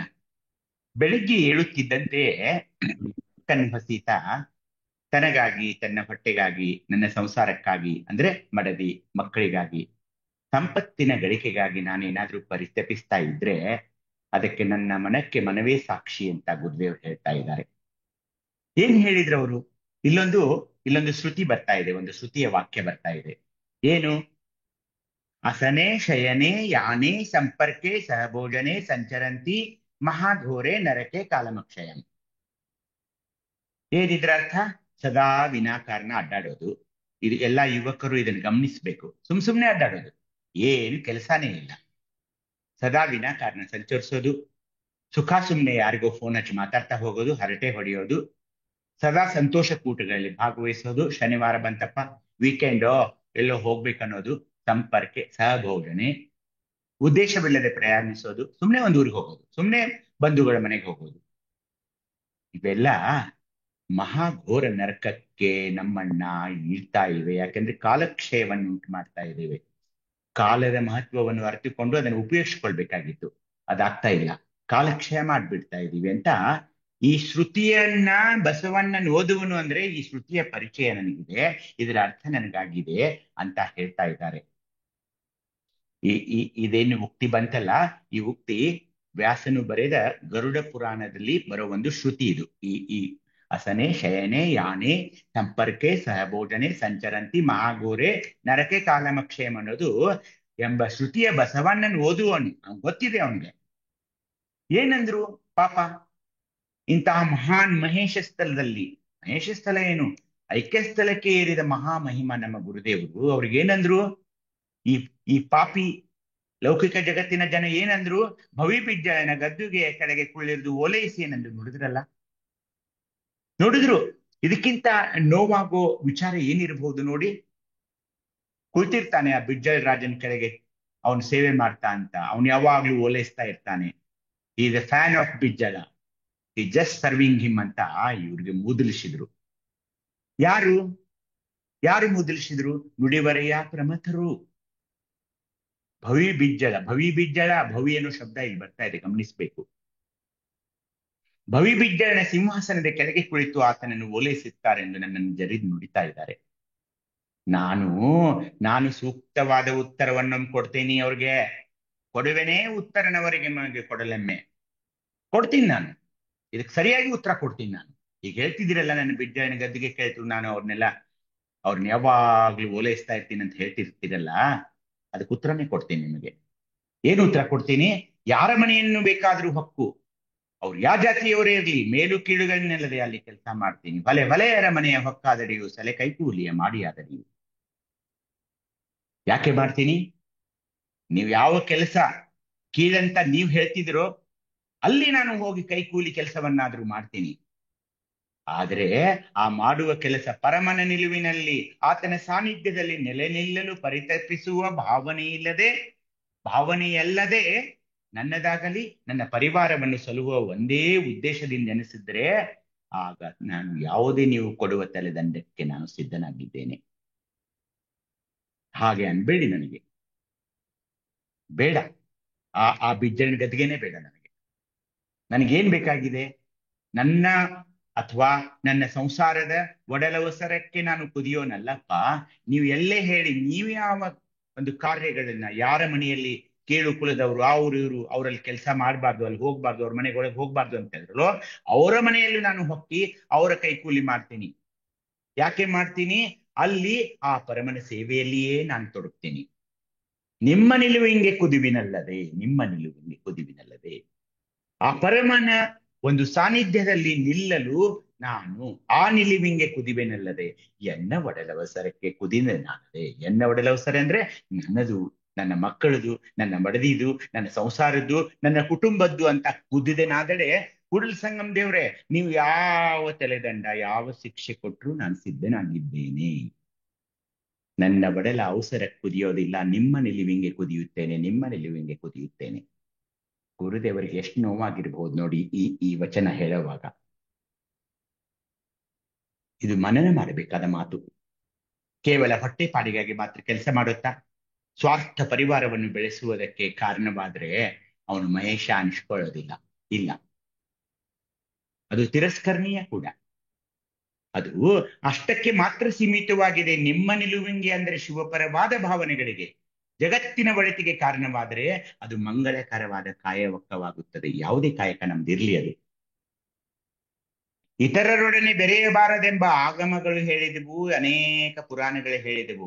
ಅವ್ರು ಕೀಳ್ಕೊಳ್ದವರು ಅಲ್ಲಿ ಹೋಗ್ಬಾರ್ದು, ಅವ್ರ ಸೇವೆ ಮಾಡಬಾರ್ದು, ಅವ್ರನ್ನ ಊಟ ಮಾಡಬಾರ್ದು, ಅವ್ರ ಕೂತ್ಕೊಳ್ಬಾರ್ದು, ಹೇಳ್ಬಾರ್ದು, ಎಲ್ಲಾ ನಿಯಮಗಳನ್ನ ಮಾಡಿದ್ರು. ಅಂಥದ್ರಲ್ಲಿ ಏನ್ ಹೇಳಿದ್ರು? ಈ ವಚನದಲ್ಲಿ ಹೇಳ್ತಿದ್ದಾರೆ ನೋಡಿ, ಆಗಮಗಳ ಸಂಕುಚಿತತೆಯನ್ನ ದಾಟಿ ಇಡೀ ಮಾನವ ಜನಾಂಗದ ಕುಲಗಳೊಡನೆ ಬೆರೆಯುವ ವಿಶ್ವದೃಷ್ಟಿಯನ್ನ, ದುಡಿಮೆಯಲ್ಲಿ ಮೇಲು ಕೀಳಿಗಳಿಲ್ಲದೆ ನಿರ್ಲಿಪ್ತ ಕಾಯಕದ ನಿರ್ಮಮತೆ, ಅದೇ ನಿರ್ಮಮನು. ಮೇಲೆ ಏನಿದು ನಿರ್ಮಮನ ಅಂತ ಏನ್ ಬರ್ತಾ ಇದೆಯಲ್ಲ, ನಿರ್ಮಮತೆಯನ್ನ ನೋಡ್ಬೇಕು. ನಮ್ಮ ಬಸವಣ್ಣನವರ, ನಮ್ಮ ಗುರುದೇವರಿಗೆ ಎಷ್ಟು ಅಭಿಮಾನ ಅವರಿಗೆ ಸಲ್ಲಿಸಿದ್ರು ಸಾಲದೆ. ನಿಮ್ಮ ನಿಲುವಿಗೆ ಕೊದಿವೆನಲ್ಲದೆ. ಅಲ್ಲ, ನಾನು ಮಹಾಮಂತ್ರಿ ಅಂತೀರಲ್ಲ, ಮುಖ್ಯಮಂತ್ರಿ ಅಂತೀರಲ್ಲ, ಆ ಭವಿ ಬಿಜ್ಜಳನ ಗದ್ದಿಗೆಯಲ್ಲಿ ಇದ್ದೀನಂತೀರಲ್ಲ, ಬಿಡ್ತೀನಿ ನಾನು. ಬೇಡ ನನಗೆ. ನಿಮ್ಗೆ ಅದರಿಂದ ಬಾಧೆ ಆಗ್ತಾ ಇದೆಯಲ್ಲ, ಬೇಡ. ನಿಮ್ಮ ಮನಸ್ಸಿಗೆ ನೋಯಿಸ್ತಾ ಇದೆಯಲ್ಲ, ಬೇಡ. ನಾನು ಏನ್ ಮಾಡ್ತೀನಿ ಹಾಗಿದ್ರೆ? ಹೊಲೆಯರ ಮನೆಯ ಹೊಕ್ಕಾದಡಿಯು, ಸಲೆ ಕೈಕೂಲಿಯ ಮಾಡಿಯಾದಡಿಯು ನಿಮ್ಮ ನಿಲುವಿಗೆ. ಬೇಡಪ್ಪ. ನಾನು ಎಂದಿಗೂ ನನ್ನ ಸಂಸಾರಕ್ಕೆ, ನನಗಾಗಿ, ನನ್ನ ಮಕ್ಕಳಿಗಾಗಿ, ನನ್ನ ಮಡದಿಗಾಗಿ, ನನ್ನ ಕುಟುಂಬಕ್ಕಾಗಿ ಇದನ್ನು ನಾನು ಮಾಡ್ತಾ ಇಲ್ಲ. ಕುದಿದೇನಾಗದೆ ಇಲ್ಲ, ನಾನು ಅದಕ್ಕೆ ಮಾಡ್ತಾ ಇಲ್ಲ. ಹಾಗನ್ಸಿದ್ರೆ ನಿಮ್ಗೆ ಯಾವ ತಲೆದಂಡಕ್ಕೂ ನಾನು ತಯಾರಾಗಿದ್ದೀನಿ ಅಂತ ಹೇಳುವಾಗ ಗುರುದೇವರ ಒಂದು ನಿರ್ಮಮತೆಯನ್ನ ನೋಡಿ. ನಿರ್ಮಮತೆ ಅಂಟಿಕೊಂಡಿಲ್ಲ, ಯಾವುದಕ್ಕೂ ಅಂಟಿಕೊಂಡಿಲ್ಲ. ಇದು ನನ್ನ ಸಂಸಾರ, ನನ್ನ ಮಕ್ಕಳು, ನನ್ನ ಮಡದಿ, ನನ್ನ ಕುಟುಂಬ. ಅಂಥವರಿಗೆ ಮಹೇಶ ಸ್ಥಳದಲ್ಲಿ ಇದ್ದವರಿಗೆ ಈ 8ನೆಯ ಗುಣಧರ್ಮ ನಿರ್ಮಮ ಅಂತಾರೆ. ನಿಮ್ಮ ನಿಲುವಿಗೆ ಕುದಿವೆನಲ್ಲದೆ ಎನ್ನುಡಲ ಅವಸರಕ್ಕೆ ಕುದಿದನಾಡದೆ ತಲೆದಂಡ ಕೂಡಲ ಸಂಗಮ ದೇವ ಅಂತ ಹೇಳಿದಾಗ, ಮಾಹೇಶ್ವರನು ಎಂದಿಗೂ ತನ್ನೊಡಲಿಗಾಗಲಿ ತನ್ನ ಮಡದಿ ಮಕ್ಕಳ ಒಡಲಿಗಾಗಲಿ ದುಡಿಯುವುದನ್ನು ಕನಸಿನಲ್ಲಿಯೂ ನೆನೆಸನು ಬಂಧಗಳೇ. ಈ ವಚನದ ಮುಂದೆ ಏನು ವಚನ ಮಾಡೋದು, ಏನು ನಿರ್ವಚನ ಮಾಡೋದು ನೋಡಿ ನೀವು. ಏನು ಗುರುದೇವರು, ಏನು ನಾವು ಎಲ್ಲಾ ಶ್ರುತಿಗಳನ್ನು ಓದಿದ್ರು, ಎಲ್ಲ ಪುರಾಣ, ಎಲ್ಲ ವೇದ, ಎಲ್ಲ ಆಗಮಗಳನ್ನ ಅಭ್ಯಸನ ಮಾಡಿಯೇ ಇಂಥ ವಚನಗಳನ್ನು ನಮ್ಮ ಗುರುದೇವರು ಬರೆದಿದ್ರು ಅನ್ನೋದನ್ನ ನೀವು ನೆನ್ಪಿಟ್ಕೊಳ್ಬೇಕು. ಇಲ್ಲಿದ್ರೆ ಇಂಥ ಅಸನೆ ಶಯನೆ ಯಾನೆ ಸಂಪರ್ಕೆ ಸಹಭೋಜನೆ ಸಂಚರಂತಿ ಮಹಾಗೋರೆ ನರಕೆ ಇವೆಲ್ಲ ತಗೊಂಡ್ ಬರ್ತೀವಿ. ಇಲ್ಲಿ ಶ್ರುತಿಗಮ್ಯ ದ್ವಾದಾಜಿತ್ಯ ಇಂಥವೆಲ್ಲ ಬರ್ತಿರ್ಲಿಲ್ಲ. ಸೋಮ ಪವತೆ ಶಿವನೇಕೋ ದೇವ ರುದ್ರನ ಅವ್ರು ಎಲ್ಲವನ್ನೂ ಅಧ್ಯಯನ ಮಾಡಿದ್ರು, ಎಲ್ಲರನ್ನೂ ಅಧ್ಯಯನ ಮಾಡಿದ್ರು. ಯಾಕೆ ಹೇಳಿ, ಒಂದು ನಿರಾಕರಣೆ ಮಾಡುವಾಗ ಅವುಗಳ ಅರ್ಥವನ್ನು ಮಾಡಿಕೊಳ್ಳದೆ ನಾವು ಹಾಗೆ ಮಾಡೋಕ್ ಬರಲ್ಲ. ಅವುಗಳನ್ನ ಮಾಡಿ ಏನಂದ್ರು, ನಿಮ್ಮ ನಿಲುವಿಗೆ ಕುದಿವೆನಲ್ಲದೆ ಎನ್ನ ಒಡಲವಸರಕ್ಕೆ ಕುದಿದನಾದರೆ ತಲೆದಂಡ ಕೂಡಲ ಸಂಗಮ ದೇವ ಅಂತ ಹೇಳ್ತಿದ್ದಾರೆ. ಇಲ್ಲಿಗೆ ಯಾಕೋ ನಿಲ್ಲಿಸಬೇಕನ್ನಿಸ್ತಾ ಇದೆ. ಇದು ಸುಂದರವಾದ ವಚನ. ಇವತ್ತು ರಾತ್ರಿ ಎಲ್ಲ ಇದು ನಮ್ಮ ಮನನ ಆಗ್ಲಿ, ನಾವು ಕೂಡ ನಿರ್ಮಮನಾಗಬಹುದೇ ಎಂಬ ಒಂದು ಸದಾಶಯದೊಂದಿಗೆ ಇಲ್ಲಿಗೆ ನಾನು ನಿಲ್ಲಿಸ್ತೀನಿ. ನನಗೆ ಕೊಟ್ಟ ಅವಕಾಶಕ್ಕಾಗಿ ತಮಗೆಲ್ಲರ ಪಾದಾರವಿಂದಗಳಿಗೆ ನಮಿಸುತ್ತಾ ನನ್ನ ವ್ಯಾಖ್ಯಾನಕ್ಕೆ ನಾನು ವಿರಾಮವಿರುತ್ತೇನೆ. ತಮ್ಮೆಲ್ಲರಿಗೂ ಮತ್ತೊಮ್ಮೆ ಶರಣಾರ್ಥಿಗಳು. ತಮಗೂ ಕೂಡ ಶರಣಾರ್ಥಿ ಅಪ್ಪ ಅವರೇ. ಶರಣಾರ್ಥಿಗಳು. ಎಲ್ಲರಿಗೂ ಶರಣಾರ್ಥಿಗಳು. ಅವರ ಒಂದ್ ನಿಮಿಷ ತಡ್ರಿ, ನಿರ್ಗಮನ ಮಾಡ್ಬಿಡ್ರಿ. ಬಂದೆ ಅಪ್ಪರೇ ಶರಣಾರ್ಥಿಗಳು. ಇಲ್ಲಿವರೆಗೆ ಅಪ್ಪಾರ ಒಂದ್ ನಿಮಿಷ ಮಹೇಶ್ವರ ಸ್ಥಳದ್ರಿ ಅಪ್ಪಾರ. ಸರ್, ಶ್ರೀ ಗುರು ಬಸವಲಿಂಗಾಯ ನಮಃ. ನನಗೆ ಸಲೀಲ ಮುಕ್ತ ನ್ಯಾಯ ಸ್ಥಳ ಇದು ಮಹೇಶ್ವರ ಸ್ಥಳಕ್ಕೆ ಬರ್ತೈತಿ. ಇದರ ಅರ್ಥ ನನಗ ಸರಿಯಾಗಿ ಅರ್ಥ ಆಗೋಲ್ತ್ರಿ ಅಪ್ಪಾರ. ನಾವು ಅದು ಆ ಸ್ಥಳಕ್ಕೆ ಬಂದಾಗ ಮಾಡೋಣ, ಅದ್ರ ಚರ್ಚೆ ಮಹೇಶ್ವರ ಸ್ಥಳಕ್ಕ ಬಂದೇವ್ರಿ ಅಪ್ಪಾರ. ಇಲ್ಲ, ಮಹೇಶ್ವರ ಸ್ಥಳದ ಮೊದಲನೇ ಸ್ಥಳ ನಾವು ಮಾತಾಡ್ತಾ ಇದೀವಿ ಈಗ. ಮಹೇಶ್ವರ ಸ್ಥಳದ ಮೊದಲನೇ ಸ್ಥಳ ನಾವು ಮಾತಾಡ್ತಾ ಇದೀವಿ ಈಗ. ಹೀಗಾಗಿ ಈ ಮಹೇಶ್ವರ ಸ್ಥಳದಲ್ಲಿ ನಾವಿನ್ನೂ ಇದಕ್ಕೆ ಹೋಗಿಲ್ಲ, ಆ ಸ್ಥಳಕ್ಕೆ ಹೋಗಿಲ್ಲ ಇನ್ನು. ಆ ಸ್ಥಳ ಅಲ್ರಿ, ಇದು ಮಹೇಶಕ್ಕನೇ ಸಲೀಲ ಮುಕ್ತ ನ್ಯಾಯ ಸ್ಥಳ ಅಂತ. ಅದ್ರ ಕೇಳ್ತಾ ಇದ್ದೀರಾ? ಅದನ್ನ ಈಗ ಸಮಯ ಆಗಿದೆ, ನಿಮ್ಗೆ ಮುಂದಿನ ಸಾರಿ ನಾನು ಖಂಡಿತ ಹೇಳ್ತೀನಿ. ಆಯ್ತ್ರಿ, ಶರಣಾರ್ಥಿ. ತಾವು ಕೂಡ ಭಕ್ತ ಶರಣಾರ್ಥಿಗಳು. ಇಲ್ಲಿಯವರೆಗೆ ಮಹೇಶ್ವರ ಸ್ಥಳದ ಸವಿವರವಾದಂತಹ ಪಠ್ಯವನ್ನ ನಮಗೆ ಅಪ್ಪನವರು ಡಾಕ್ಟರ್ ದಯಾನಂದ ನುಲಿಯಪ್ಪರು ಸವಿವರವಾಗಿ ನಮಗೆ ಆ ಒಂದು ಅಧ್ಯಾಯವನ್ನ ಅರಿವಿದ್ದಾರೆ. ಅವರಿಗೆ ನಮ್ಮ ನಿಮ್ಮೆಲ್ಲರ ಪರವಾಗಿ ಭಕ್ತಿ ಶರಣಾರ್ಥಿಗಳನ್ನ ಸಲ್ಲಿಸ್ತಾ, ಈಗ ಸಮಯ ಇದ್ರ ಮೇಲೆ ಈ ಒಂದು ಇವತ್ತು ಮಾಡಿರ್ತಕ್ಕಂತಹ ಪಾಠದ ಮೇಲೆ ಯಾರಿಗಾದ್ರೂ ಅನುಮಾನಗಳಿದ್ರೆ ಅಥವಾ ಡೌಟ್ ಇದ್ರೆ ನೀವು ಒಂದೆರಡು ನಿಮಿಷ ಸಂವಾದ ಮಾಡ್ಬೋದು. ಯಾರಿಗಾದ್ರೂ ಪ್ರಶ್ನೆಗಳಿದ್ರೆ ಕೇಳಿ, ಇವತ್ತು ಮಾಡಿದ್ರ ಒಂದು ಪಾಠದ ಮೇಲೆ. ಸರ್ ಶರಣಾರ್ಥಿ ಪರ ಹೇಳ್ರಿ. ನೋಡಿ ಸರ್, ಇದೇಗೊಂದು ವಚನ ಬಿಟ್ಟಿರಲ್ರಿ ಸರ್, ಅನ್ನ ದ್ವಿತೀಯ ಏಕೋ ರುದ್ರ ಅಂತಿತ್ತಲ್ರಿ ಸರ್. ನಮ್ಮ ಸರ್ಭೂಷಣ್ ಅವ್ರ ಅಪ್ಪರು ಓದಿದ್ರಲ್ಲ, ಆ ವಚನ ಒಂದ್ ಸ್ವಲ್ಪ ಸ್ಕ್ರೀನ್ ಮ್ಯಾಗ ಬಿಟ್ರಿ ಸರ್, ನೋಡ್ ದಯವಿಟ್ಟು ಸರ್. ಬಿಡ್ತೀನಿ ಸರ್, ಒಂದೇ ನಿಮಿಷ.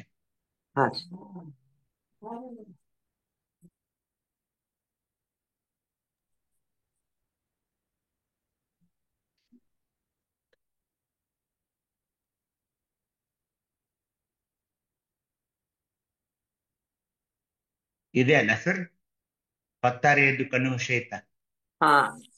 ಸರ್ ಇದೆ ಸರ್. ಇದ್ರಾಗ್ರಿ ಸರ್, ಒಂದ ಸೋಮ ಪವತೆ ಎಂಬ ಶ್ರುತಿಯ ಅರಿತು ಶಿವನೇ ಏಕೋದೇವ ರುದ್ರನ ದ್ವಿತೀಯನೆಂಬುದು ನಂಬುದು ಕಾಣ್ಯರನ್ನ ಅಂತ ಐತಲ್ರಿ ಸರ್. ಇದು ತಾವು ಗಮನಿಸಿದಂತೆ ಸಂಸ್ಕೃತದಲ್ಲಿ ಇದ್ದಿರ್ತಂತ ಎರಡು ಒಂದು ವಾಕ್ಯ ಐತ್ರಿ ಸರ್. ಈ ಮ್ಯಾಗ ಒಂದು ವಾಕ್ಯ ಐತ್ರಿ, ಸೋಮ ಪವತೆ ಶಿವನೇ ಏಕೋದೇವ ನ ರುದ್ರನ ದ್ವಿತೀಯ ಅನ್ನೋದ್ರಿ ಸರ್. ರುದ್ರನ ಅದ್ವಿತೀಯ ಸರ್. ರುದ್ರನ ಅದ್ವಿತೀಯನೆಂಬುದು ಇದ ಸೋಮ ಪವತೆ ಇದು ವ್ಯಾಸನ ಪುರಾಣದಲ್ಲಿ ಬರ್ತೈತ್ರಿ ಸರ್, ಅಥವಾ ಶ್ರುತಿಯಲ್ಲಿ ಬರ್ತೈತ್ರಿ? ಋಗ್ವೇದದಲ್ಲಿ ಸೋಮಃ ಪವತೆ ಅಂತ ಬರುತ್ತೆ ಸರ್. ಋಗ್ವೇದದೊಳಗ ಸೋಮಹ ಪವತೆ ಅಂತ ಬರ್ತದೆ ಸರ್. ಶ್ವೇತಾಶ್ವೇತರ ಉಪನಿಷತ್ ಅಂತ ಒಂದಿದೆ ಸರ್, ನಿಮ್ಗೆ ಗೊತ್ತಿರ್ಬೇಕ. ಶ್ವೇತಾಶ್ವೇತರ ಉಪನಿಷತ್ತಿನೊಳಗ ಶಿವನೇಕೋ ದೇವ ರುದ್ರನು ಅದ್ವಿತೀಯ, ಶಿವನೇಕೋ ದೇವ ರುದ್ರನು ಅದ್ವಿತೀಯ ಅಂತ ಹೇಳಿ ಅವ್ರು ಏನಂತಾರೆ ಸರ್ ಇಲ್ಲಿ, ಈ ಶ್ರುತಿಗಳು ವಸ್ತುವನ್ನು ಸಾಕ್ಷಾತ್ಕರಿಸದಿದ್ದರು ಅಂದ್ರೆ ಏನ್ ಸರ್, ಇವುಗಳನ್ನ ಹೇಗೆ ನಾವು ಸಾಕ್ಷಾತ್ಕರಿಸ್ಕೊಳ್ಬೇಕು ಈ ಶಿವನನ್ನ ಅನ್ನೋದು ಅವ್ರು ಹೇಳಲ್ಲ. ಈ ಶ್ರುತಿಗಳು ಈ ಶಿವನನ್ನ ನಾವು ಹೇಗೆ ಸಾಕ್ಷಾತ್ಕರಿಸ್ಕೊಳ್ಳಬೇಕು, ಅವನನ್ನ ನಾವು ಹೇಗೆ ದರ್ಶಿಸಬೇಕು, ಈ ಶಿವಯೋಗವನ್ನ ನಾವು ಹೇಗೆ ಸಿದ್ಧಿಸಬೇಕು ಅಂತ ಹೇಳೋದಿಲ್ಲ. ಆದ್ರೆ ವಸ್ತು ಸ್ವರೂಪ ಅದು ಹೇಗಿದೆ ಅನ್ನೋದನ್ನ ಸ್ವಲ್ಪ ಹೇಳ್ತವೆ ಇವು. ಹೀಗಾಗಿ ಅವು ಅನುಭಾವಿಗಳೇ ಮಾತೇ ಆದುದರಿಂದ ಅವುಗಳನ್ನು ನಂಬುವುದು ಕಾಣಿರನ್ನ ನಂಬಬೇಕು ಅಂತ ಹೇಳ್ತಿದ್ದಾರೆ ಸರ್ ಇಲ್ಲಿ. ಅಂದ್ರೆ ನನ್ ಪ್ರಶ್ನೆ ಏನಂದ್ರೆ ಸರ್, ಈಗ ಆ ರುದ್ರ ಮತ್ತು ಶಿವನ ಕಲ್ಪನೆಯಲ್ಲಿ ಋಗ್ವೇದದಲ್ಲಿಯೂ ಸಹಿತ ಪರವಸ್ತುವಿನ ಕಲ್ಪನೆಯನ್ನ ಹೇಳಿದಾರೋ ಅನ್ನೋದು ನನಗೊಂದು ಬೇಕಾಯ್ತು ಮಾಹಿತಿ. ಹೌದು ಸರ್, ಹೌದು. ಶಿವನ ಪರಿಕಲ್ಪನೆ ಸರ್ ಆಕ್ಚುಲಿ ಏನಂದ್ರೆ, ಈ ಜಟಾಧಾರಿ, ಗಣಪತಿ, ಪಾರ್ವತಿ ಇವೆಲ್ಲ ಏನಿದೆ ಅಲ್ಲ ಸರ್, ಈ ಋಗ್ವೇದದ ನಂತರ ಇತ್ತೀಚೆಗೆ ಬಂದ ಪರಿಕಲ್ಪನೆಗಳು ಸರ್ ಇವೆಲ್ಲ. ಈ ನಾವೇನು ಒಂದು ಆದಿಗುರು ಅಂತ ಏನ್ ಮಾತಾಡ್ತೀವಲ್ಲ ಸರ್, ಈ ರುದ್ರ ಅಂತ ಏನ್ ನಾವ್ ಇವತ್ತು ಮಾತಾಡಿದ್ವಿ, ಮಹಾರುದ್ರ ಅಂತ ಏನ್ ಮಾತಾಡಿದ್ವಲ್ಲ, ಅತ್ಯಂತ ಹಳೆಯದಾದ ವೇದಗಳಲ್ಲೂ ಈ ಶಿವನ ರುದ್ರನ ಒಂದು ರೂಪದ ಬಗ್ಗೆ ಅದು ಹೇಳ್ತಾರೆ ಸರ್. ಅಲ್ಲಿ ಜಟಾಧಾರಿ ಶಿವ ಕೈಲಾಸದಲ್ಲಿ ಇದ್ದ, ಅಲ್ಲಿ ಹಿಮಾಲಯ ಇತ್ತು, ಹಿಮ ಸುರಿತಿತ್ತು, ಅವನ ಒಂದು ಗಣ ಇತ್ತು, ಇದೆಲ್ಲ ಅದು ಬರೋಲ್ಲ ಸರ್. ಋಗ್ವೇದದಲ್ಲಿಯೂ ಅವನ ವರ್ಣನೆ ಇಲ್ಲ ಸರ್. ಸರಿ ಸರ್, ಬಹಳ ಸಂತೋಷ. ನಂತರ ಪುರಾಣಗಳಲ್ಲಿ ಅವನ್ನೆಲ್ಲ ಇವ್ರು ಬೆಳೆಸ್ತಾ ಹೋದ್ರು ಸರ್. ಈ ಪೌರಾಣಿಕ ಅದನ್ನ ರಮ್ಯವನ್ನಾಗಿ ಮಾಡಲು ಒಂದು ಇದು ಬರ್ತಾ ಇದೆ ಸರ್ ಇಂಗ್ಲಿಷ್ ನಲ್ಲಿ. ಒಂದು ಅತ್ಯಂತ ಹಳೆಯದಾದ ಋಗ್ವೇದದ ಮೇಲೆ ಆ ವೇದ ಕಾಲದ ಒಂದು ಕಾದಂಬರಿ ಬರ್ತಾ ಇದೆ ಸರ್, ಬಹಳ ಫೇಮಸ್ ಆಗಿದೆ ಸರ್. ಅದರ ಹೆಸರಿದೆ ಒಂದು, ಆ ಕಾದಂಬರಿ ಬಹಳ ಈಗ 6ನೇ ಎಡಿಷನ್ ಬರ್ತಾ ಇದೆ ಸರ್. ಅದ್ರದ್ದು ತುಂಬಾ ಸುಂದರವಾದ ಕಾದಂಬರಿ ಇದೆ ಸರ್ ಅದು. ಅಲ್ಲಿ ಋಗ್ವೇದದ ಒಂದು ಕಥನ ಇದೆ ಸರ್, ಪೌರಾಣಿಕ ಕಥನ, ಶಿವನ ಮತ್ತು ರುದ್ರನ ಸ್ವರೂಪವನ್ನಲ್ಲಿ ಹೇಳ್ತಾರೆ ಸರ್. ಅಲ್ಲಿ ನಿಮಗೆ ಈ ಪಾರ್ವತಿ, ಷಣ್ಮುಖ, ಈ ಕೈಲಾಸ ಇಂಥದ್ದೇನಿಲ್ಲ ಸರ್. ಅವನು ಅದನ್ನೆಲ್ಲ ಮೀರಿ ನಿಲ್ಲೋ ಒಂದು ಇದಿದೆ ಸರ್. ಅದು ಋಗ್ವೇದದಲ್ಲಿ ಬರೋದ್ರಿಂದ ಸೋಮಹ ಪವತೆ ಅಂತ ಅದು ಋಗ್ವೇದದ ವಾಕ್ಯ ಸರ್. ಸರಿ ಸರ್, ಸಂತೋಷ. ಹೌದು, ನಮ್ಮ ಶರಣರ ಒಂದು ದಿವ್ಯ ಮತ್ತು ಅಂತಿಮ ಕಲ್ಪನೆಯನ್ನ ಹೌದು ಸರ್, ಹೌದು. ಅಲ್ಲಿಗೆ ನಿಲ್ಲಿಸ್ಬಿಡೋ ಸರ್. ಅದು ಇವ್ರೇನ್ ಹೇಳ್ಕೊತ ಹೋದ್ರಲ್ಲ ನಂತರ ಈ ಕೈಲಾಸ ಅದು ಏನು ಕತಿ ಹೇಳ್ತಾ ಇದಾರಲ್ಲ, ಅದೆಲ್ಲ ಏನು ಇಲ್ಲ ಸರ್ ನಮ್ಮ ಇದರಲ್ಲಿ ಇಲ್ಲ. ಅದು ಋಗ್ವೇದದಲ್ಲಿಯೂ ಇಲ್ಲ ಸರ್. ಋಗ್ವೇದದಲ್ಲಿಯೂ ಇಲ್ಲ ಸರ್. ಈ ಶಿವನ ಜಟಾಧಾರಿ ಶಿವ, ತ್ರಿಶೂಲ, ಅವನ ಕೊರಳಲ್ಲಿ ಹಾವು, ಅದು ಋಗ್ವೇದದಲ್ಲಿ ಎಲ್ಲೂ ನಿಮ್ಗೆ ಆ ವರ್ಣನೆ ಸಿಗೋಲ್ಲ ಸರ್. ಸರಿ ಸರ್, ಸರಿ ಸರ್, ಆಗ್ಲಿ ಸರ್, ಸಂತೋಷ ಸರ್. Thank you sir. ಅಪ್ಪರೇ ಶರಣಾರ್ಥಿ ಪರ ಅಪ್ಪರ ಈಗ 4 ವೇದಗಳಲ್ಲಿ ಮೊದಲನೇದೇ ಋಗ್ವೇದ. ಹೌದು. ಇನ್ನು 3ರಲ್ಲಿ ಅಲ್ಲಿನೂ ಇಲ್ಲ ನಾನು ಎಷ್ಟೊಂದು ಈ ವೇದಗಳ ಅಭ್ಯಾಸನ ಮಾಡಿದ್ದೀನಲ್ಲ, ಅವುಗಳಲ್ಲಿ ಈ ತರ ಯಾವುದೇ ಇವ್ರು ನಂತರ ಬಂದ್ರಲ್ಲ ಈ ಪುರಾಣಗಳನ್ನ ಹಿಡ್ಕೊಂಡು, ಆ 4 ವೇದಗಳಲ್ಲಿ ಈ ಶಿವನ ಜಟಾಧಾರಿ ಶಿವ ಈ ತರ ಎಲ್ಲಾ ಶಬ್ದಗಳು ಎಲ್ಲೂ ಬರೋಲ್ಲ. ಹೌದಪ್ಪರ, ಬರೋಲ್ಲ.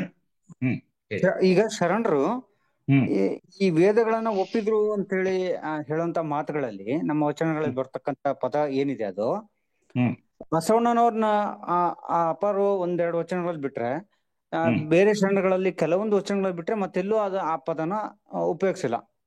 ಹೌದಲ್ಲ? ಯಾವ ಪದ? ವೇದ ಹೇಳಿತ್ತು ಮಹೇಶ ಸ್ಥಳದಲ್ಲಿ ಬರ್ತಕ್ಕಂತಹ ಆ ಪದ ಏನಿದೆ, ಬಸವಣ್ಣವ್ರ 1-2 ಕಡೆ ಅದನ್ನ ಉಪಯೋಗಿಸಿದ್ದಾರೆ ಬಿಟ್ರೆ ಮತ್ತೆ ಬೇರೆ ಶರಣರು ಕೂಡ ಜಾಸ್ತಿ ಉಪಯೋಗಿಸಿಲ್ಲ ಅಂತ ನಾನು ಹೇಳ್ತೇನೆ. ಹೌದು. ಆದ್ರೆ ಸತ್ಯ ಇದ್ರು ಕೂಡ ಅದನ್ನ ತಿರಸ್ಕರಿಸಿ ಒಂದು ನವನವೀನವಾದಂತಹ ವಚನದ ಜ್ಞಾನವನ್ನೇ ನಮ್ಗೆ ಕೊಟ್ರಲ್ವಾ ಅಪರ? ಹೌದು, ಖಂಡಿತ ಕೊಟ್ರಲ್ಲ. ಅಂದ್ರೆ ಇಲ್ಲಿ ವೇದ ವಚನಗಳಲ್ಲಿ ವೇದ ಇದೆ, ಆದ್ರೆ ವಚನಗಳಲ್ಲಿ ಇರೋದೆಲ್ಲದು ವೇದದಲ್ಲಿ ಇಲ್ಲ ಅನ್ನೋದನ್ನ ಈ ಮಾತು ಸತ್ಯ ಆಯ್ತು. ಹೌದು, ಖಂಡಿತ. ಈಗ ಈ ಕಡೆ ವಚನ ಇದೆ ನೋಡಿ, ಈ ಕಡೆ ವಚನ ಈಗ ನೋಡಿ, ಎನ್ನ ಒಡಲಿಂಗೆ ಎನ್ನ ಒಡವೆಗೆಂದು ಎನ್ನ ಮಡಲಿ ಮಕ್ಕಳಿಗೆಂದು ಕುದಿದೆನಾದಡೆ ಎನ್ನ ಮನಕ್ಕೆ ಮನವೇ ಸಾಕ್ಷಿ ಅಂದ್ರೆ ಈ ತರದ ಯಾವ ವೇದ ಹೇಳ್ತಾ ಇವೆ ಹೇಳಿ ನಮಗೆ? ಹೊಲೆಯರ ಮನೆಯ ಹೊಕ್ಕಾದಡೆಯು ಸಲೆ ಕೈಕೂಲೆಯ ಮಾಡಿಯಾದಡೆಯು ನಿಮ್ಮ ನಿಲುವಿಗೆ ಕುದಿವೆನಲ್ಲದೆ ಎನ್ನ ಒಡಲವಸರಕ್ಕೆ ಕುದಿನ ಆದನೆ ಅಂದ್ರೆ ಈ ವೇದಗಳು ಈ ಹೊಲೆಯರ ಮನೆಯ ಹೊಕ್ಕಕ್ಕೆ ಅವ್ರಿಗೆ ಅವಕಾಶ ಇಲ್ಲ. ನೀವು ಆ 4 ವರ್ಣಾಶ್ರಮಗಳನ್ನು ಇವರು ಮಾಡಿದಾಗ ಇವ್ರೇನ್ ಹೇಳ್ತಿದ್ದಾರೆ ಗುರುದೇವರು, ನಾನು ಹೊಲೆಯರ ಮನೆಯ ಹೊಕ್ಕಾದಡೆಯು ಸಲೆ ಕೈಕೂಲಿಯ ಮಾಡಿಯಾದಡೆ ಅನ್ನೋದು ಇದು ವೇದಕ್ಕೆ ಸಲ್ಲೋ ಮಾತಲ್ಲ ಶಂಭೋಣ, ಅಲ್ವಾ? ಅನ್ಸಲ್ವಾ ಹಾಗೆ? ವೇದ ಅದನ್ನ ನಿರಾಕರಣೆ ಮಾಡುತ್ತೆ. ಒಬ್ಬ ಬ್ರಾಹ್ಮಣ ಒಬ್ಬ ಶೂದ್ರನ ಮನೆಗೆ ಹೋಗೋದನ್ನ ಊಹಿಸಿಕೊಳ್ಳಕ್ಕೆ ಸಾಧ್ಯವೇ ಇಲ್ಲ. ಅದು ಯಾವ ವೇದ ತಗೊಳ್ಳಿ, ಆಗಮ ತಗೊಳ್ಳಿ, ಏನೇ ತಗೊಳ್ಳಿ. ಆದ್ರೆ ಇದೇ ಇದರಲ್ಲಿ ಅವ್ರು ಹೇಳ್ತಾ ಇದ್ದಾರೆ, ಹೊಲೆಯರ ಮನೆಯ ಹೊಕ್ಕಾದಡಿಯು ಸಲೆ ಕೈಕೂಲಿಯ ಮಾಡಿಯಾದಡಿಯು ನಿಮ್ಮ ನಿಲುವಿಗೆ ಕುದಿವಿನಲ್ಲಿದೆ ಅಂದ್ರೆ ಇದು ವೇದಕ್ಕೆ ಅನುಗುಣವಾದ ಮಾತಲ್ವಲ್ಲ ಅಲ್ಲ? ಅಪರ ಈಗ ಏಕದೇವ ದ್ವಿತೀಯ ಅಂತ ಹೇಳಿದ್ರು, ಆದ್ರೆ ಇದನ್ನ ಅದ್ರಲ್ಲಿ ಹೊಕ್ಸಿದ್ರು ಇಟ್ರು ಅಂತ ಹೇಳ್ತಾ ಇರೋದು. ಹಾಗಾಗಿ ಅದನ್ನ ತಿರಸ್ಕರಿಸಿದ್ರು ಅಪಾರ. ಅದೇ ಅವ್ರು ಏನಂದ್ರು, ಶ್ರುತಿಗಳು ವಸ್ತುವನ್ನು ಸಾಕ್ಷಾತ್ಕರಿಸದಿದ್ದರು. ಇವರೆಲ್ಲ ಹೀಗೆ ಹೇಳಿದ್ರು, ಶಿವನೇಕೋ ದೇವ, ರುದ್ವನು ಅದ್ವಿತೀಯ ಅಂತ ಹೇಳಿದ್ರು. ಮತ್ತೆ ಹಾಗೆ ಅವನನ್ನು ಹೇಗೆ ಒಲಿಸ್ಬೇಕು ಅದನ್ನ ಹೇಳ್ತಾ ಇಲ್ಲ ಅವರು. ಯಾರು ಅದನ್ನ ಬರೆದವರು ಅಲ್ಲಿಗೆ ನಿಂತ್ಕೊಂಡ್ಬಿಟ್ರು. ಅಲ್ಲಿಗೆ ನಿಂತ್ಕೊಂಡ್ ಬಿಟ್ರಿ. ನಮಗ್ ಮುಂದೆ ಅಪ್ಪ ಅವ್ರು ನೋಡ್ಬೇಕಾಗಿದೆ, ಅವ್ನು ಸಾಕ್ಷಾತ್ಕರಿಸ್ಕೊಳ್ಬೇಕಾಗಿದೆ. ಹೇಗೆ ಅಂತ ಹೇಳಿದ್ರೆ ಅದನ್ನ ಸಿಗೋಲ್ಲ ನಿಮ್ಗೆ ಅದೇ ವೇದಗಳಲ್ಲಿ. ಆದ್ರೆ ಅದಕ್ಕೆ ನಂಬುವುದು ಕಾಣಿರನ್ನ ಅಂದ್ರೆ ಏನಂದ್ರೆ ಅವ್ರು ಹೇಳಿದ್ದಾರೆ, ಇರ್ಲಿ ಬಿಡಿ ಕೇಳೋಣ ಅವ್ರ ಮಾತನ್ನ, ನಮ್ಮ ಶಿವಯೋಗ ನಾವು ಮುಂದುವರ್ಸ್ಕೊಂಡು ಹೋಗೋಣ ಅನ್ನೋ ಒಂದು ಪರಿಕಲ್ಪನೆಯಲ್ಲಿ ವಚನ ಬರ್ತಾ ಇದೆ. ಕೇಳಿ ಅಲ್ಲೇ ಬಿಟ್ಬಿಡೋದು. ಅದು ಶಿವನೇಕೋ ದೇವ, ರುದ್ರನ ಅದು ಗೊತ್ತೇ ಇದೆ ನಮಗೆ, ರುದ್ರನ ಅದ್ವಿತೀಯ ಅಂತ ನಮ್ಮ ಪರವಸ್ತುವಿನ ಒಂದು ಮಹತ್ವ ನಮ್ಗೆ ಅರಿವಾಗಿದೆ. ಅದನ್ನಲ್ಲಿಗೆ ಬಿಟ್ಟುಬಿಡೋಣ. ನಂಬೋದು ಕಾಣಿರನ್ನ ಅಂದು ನಂಬಿ ಶಿವಯೋಗದ ಮುಂದಿನ ಆಚರಣೆಯನ್ನ ಗುರುದೇವ್ರು ನಮ್ಗೆ ಹೇಳೋರಿದೆ, ಯಾವಾಗ್ಲೂ ಇದ್ದಾರೆ ಅವರು.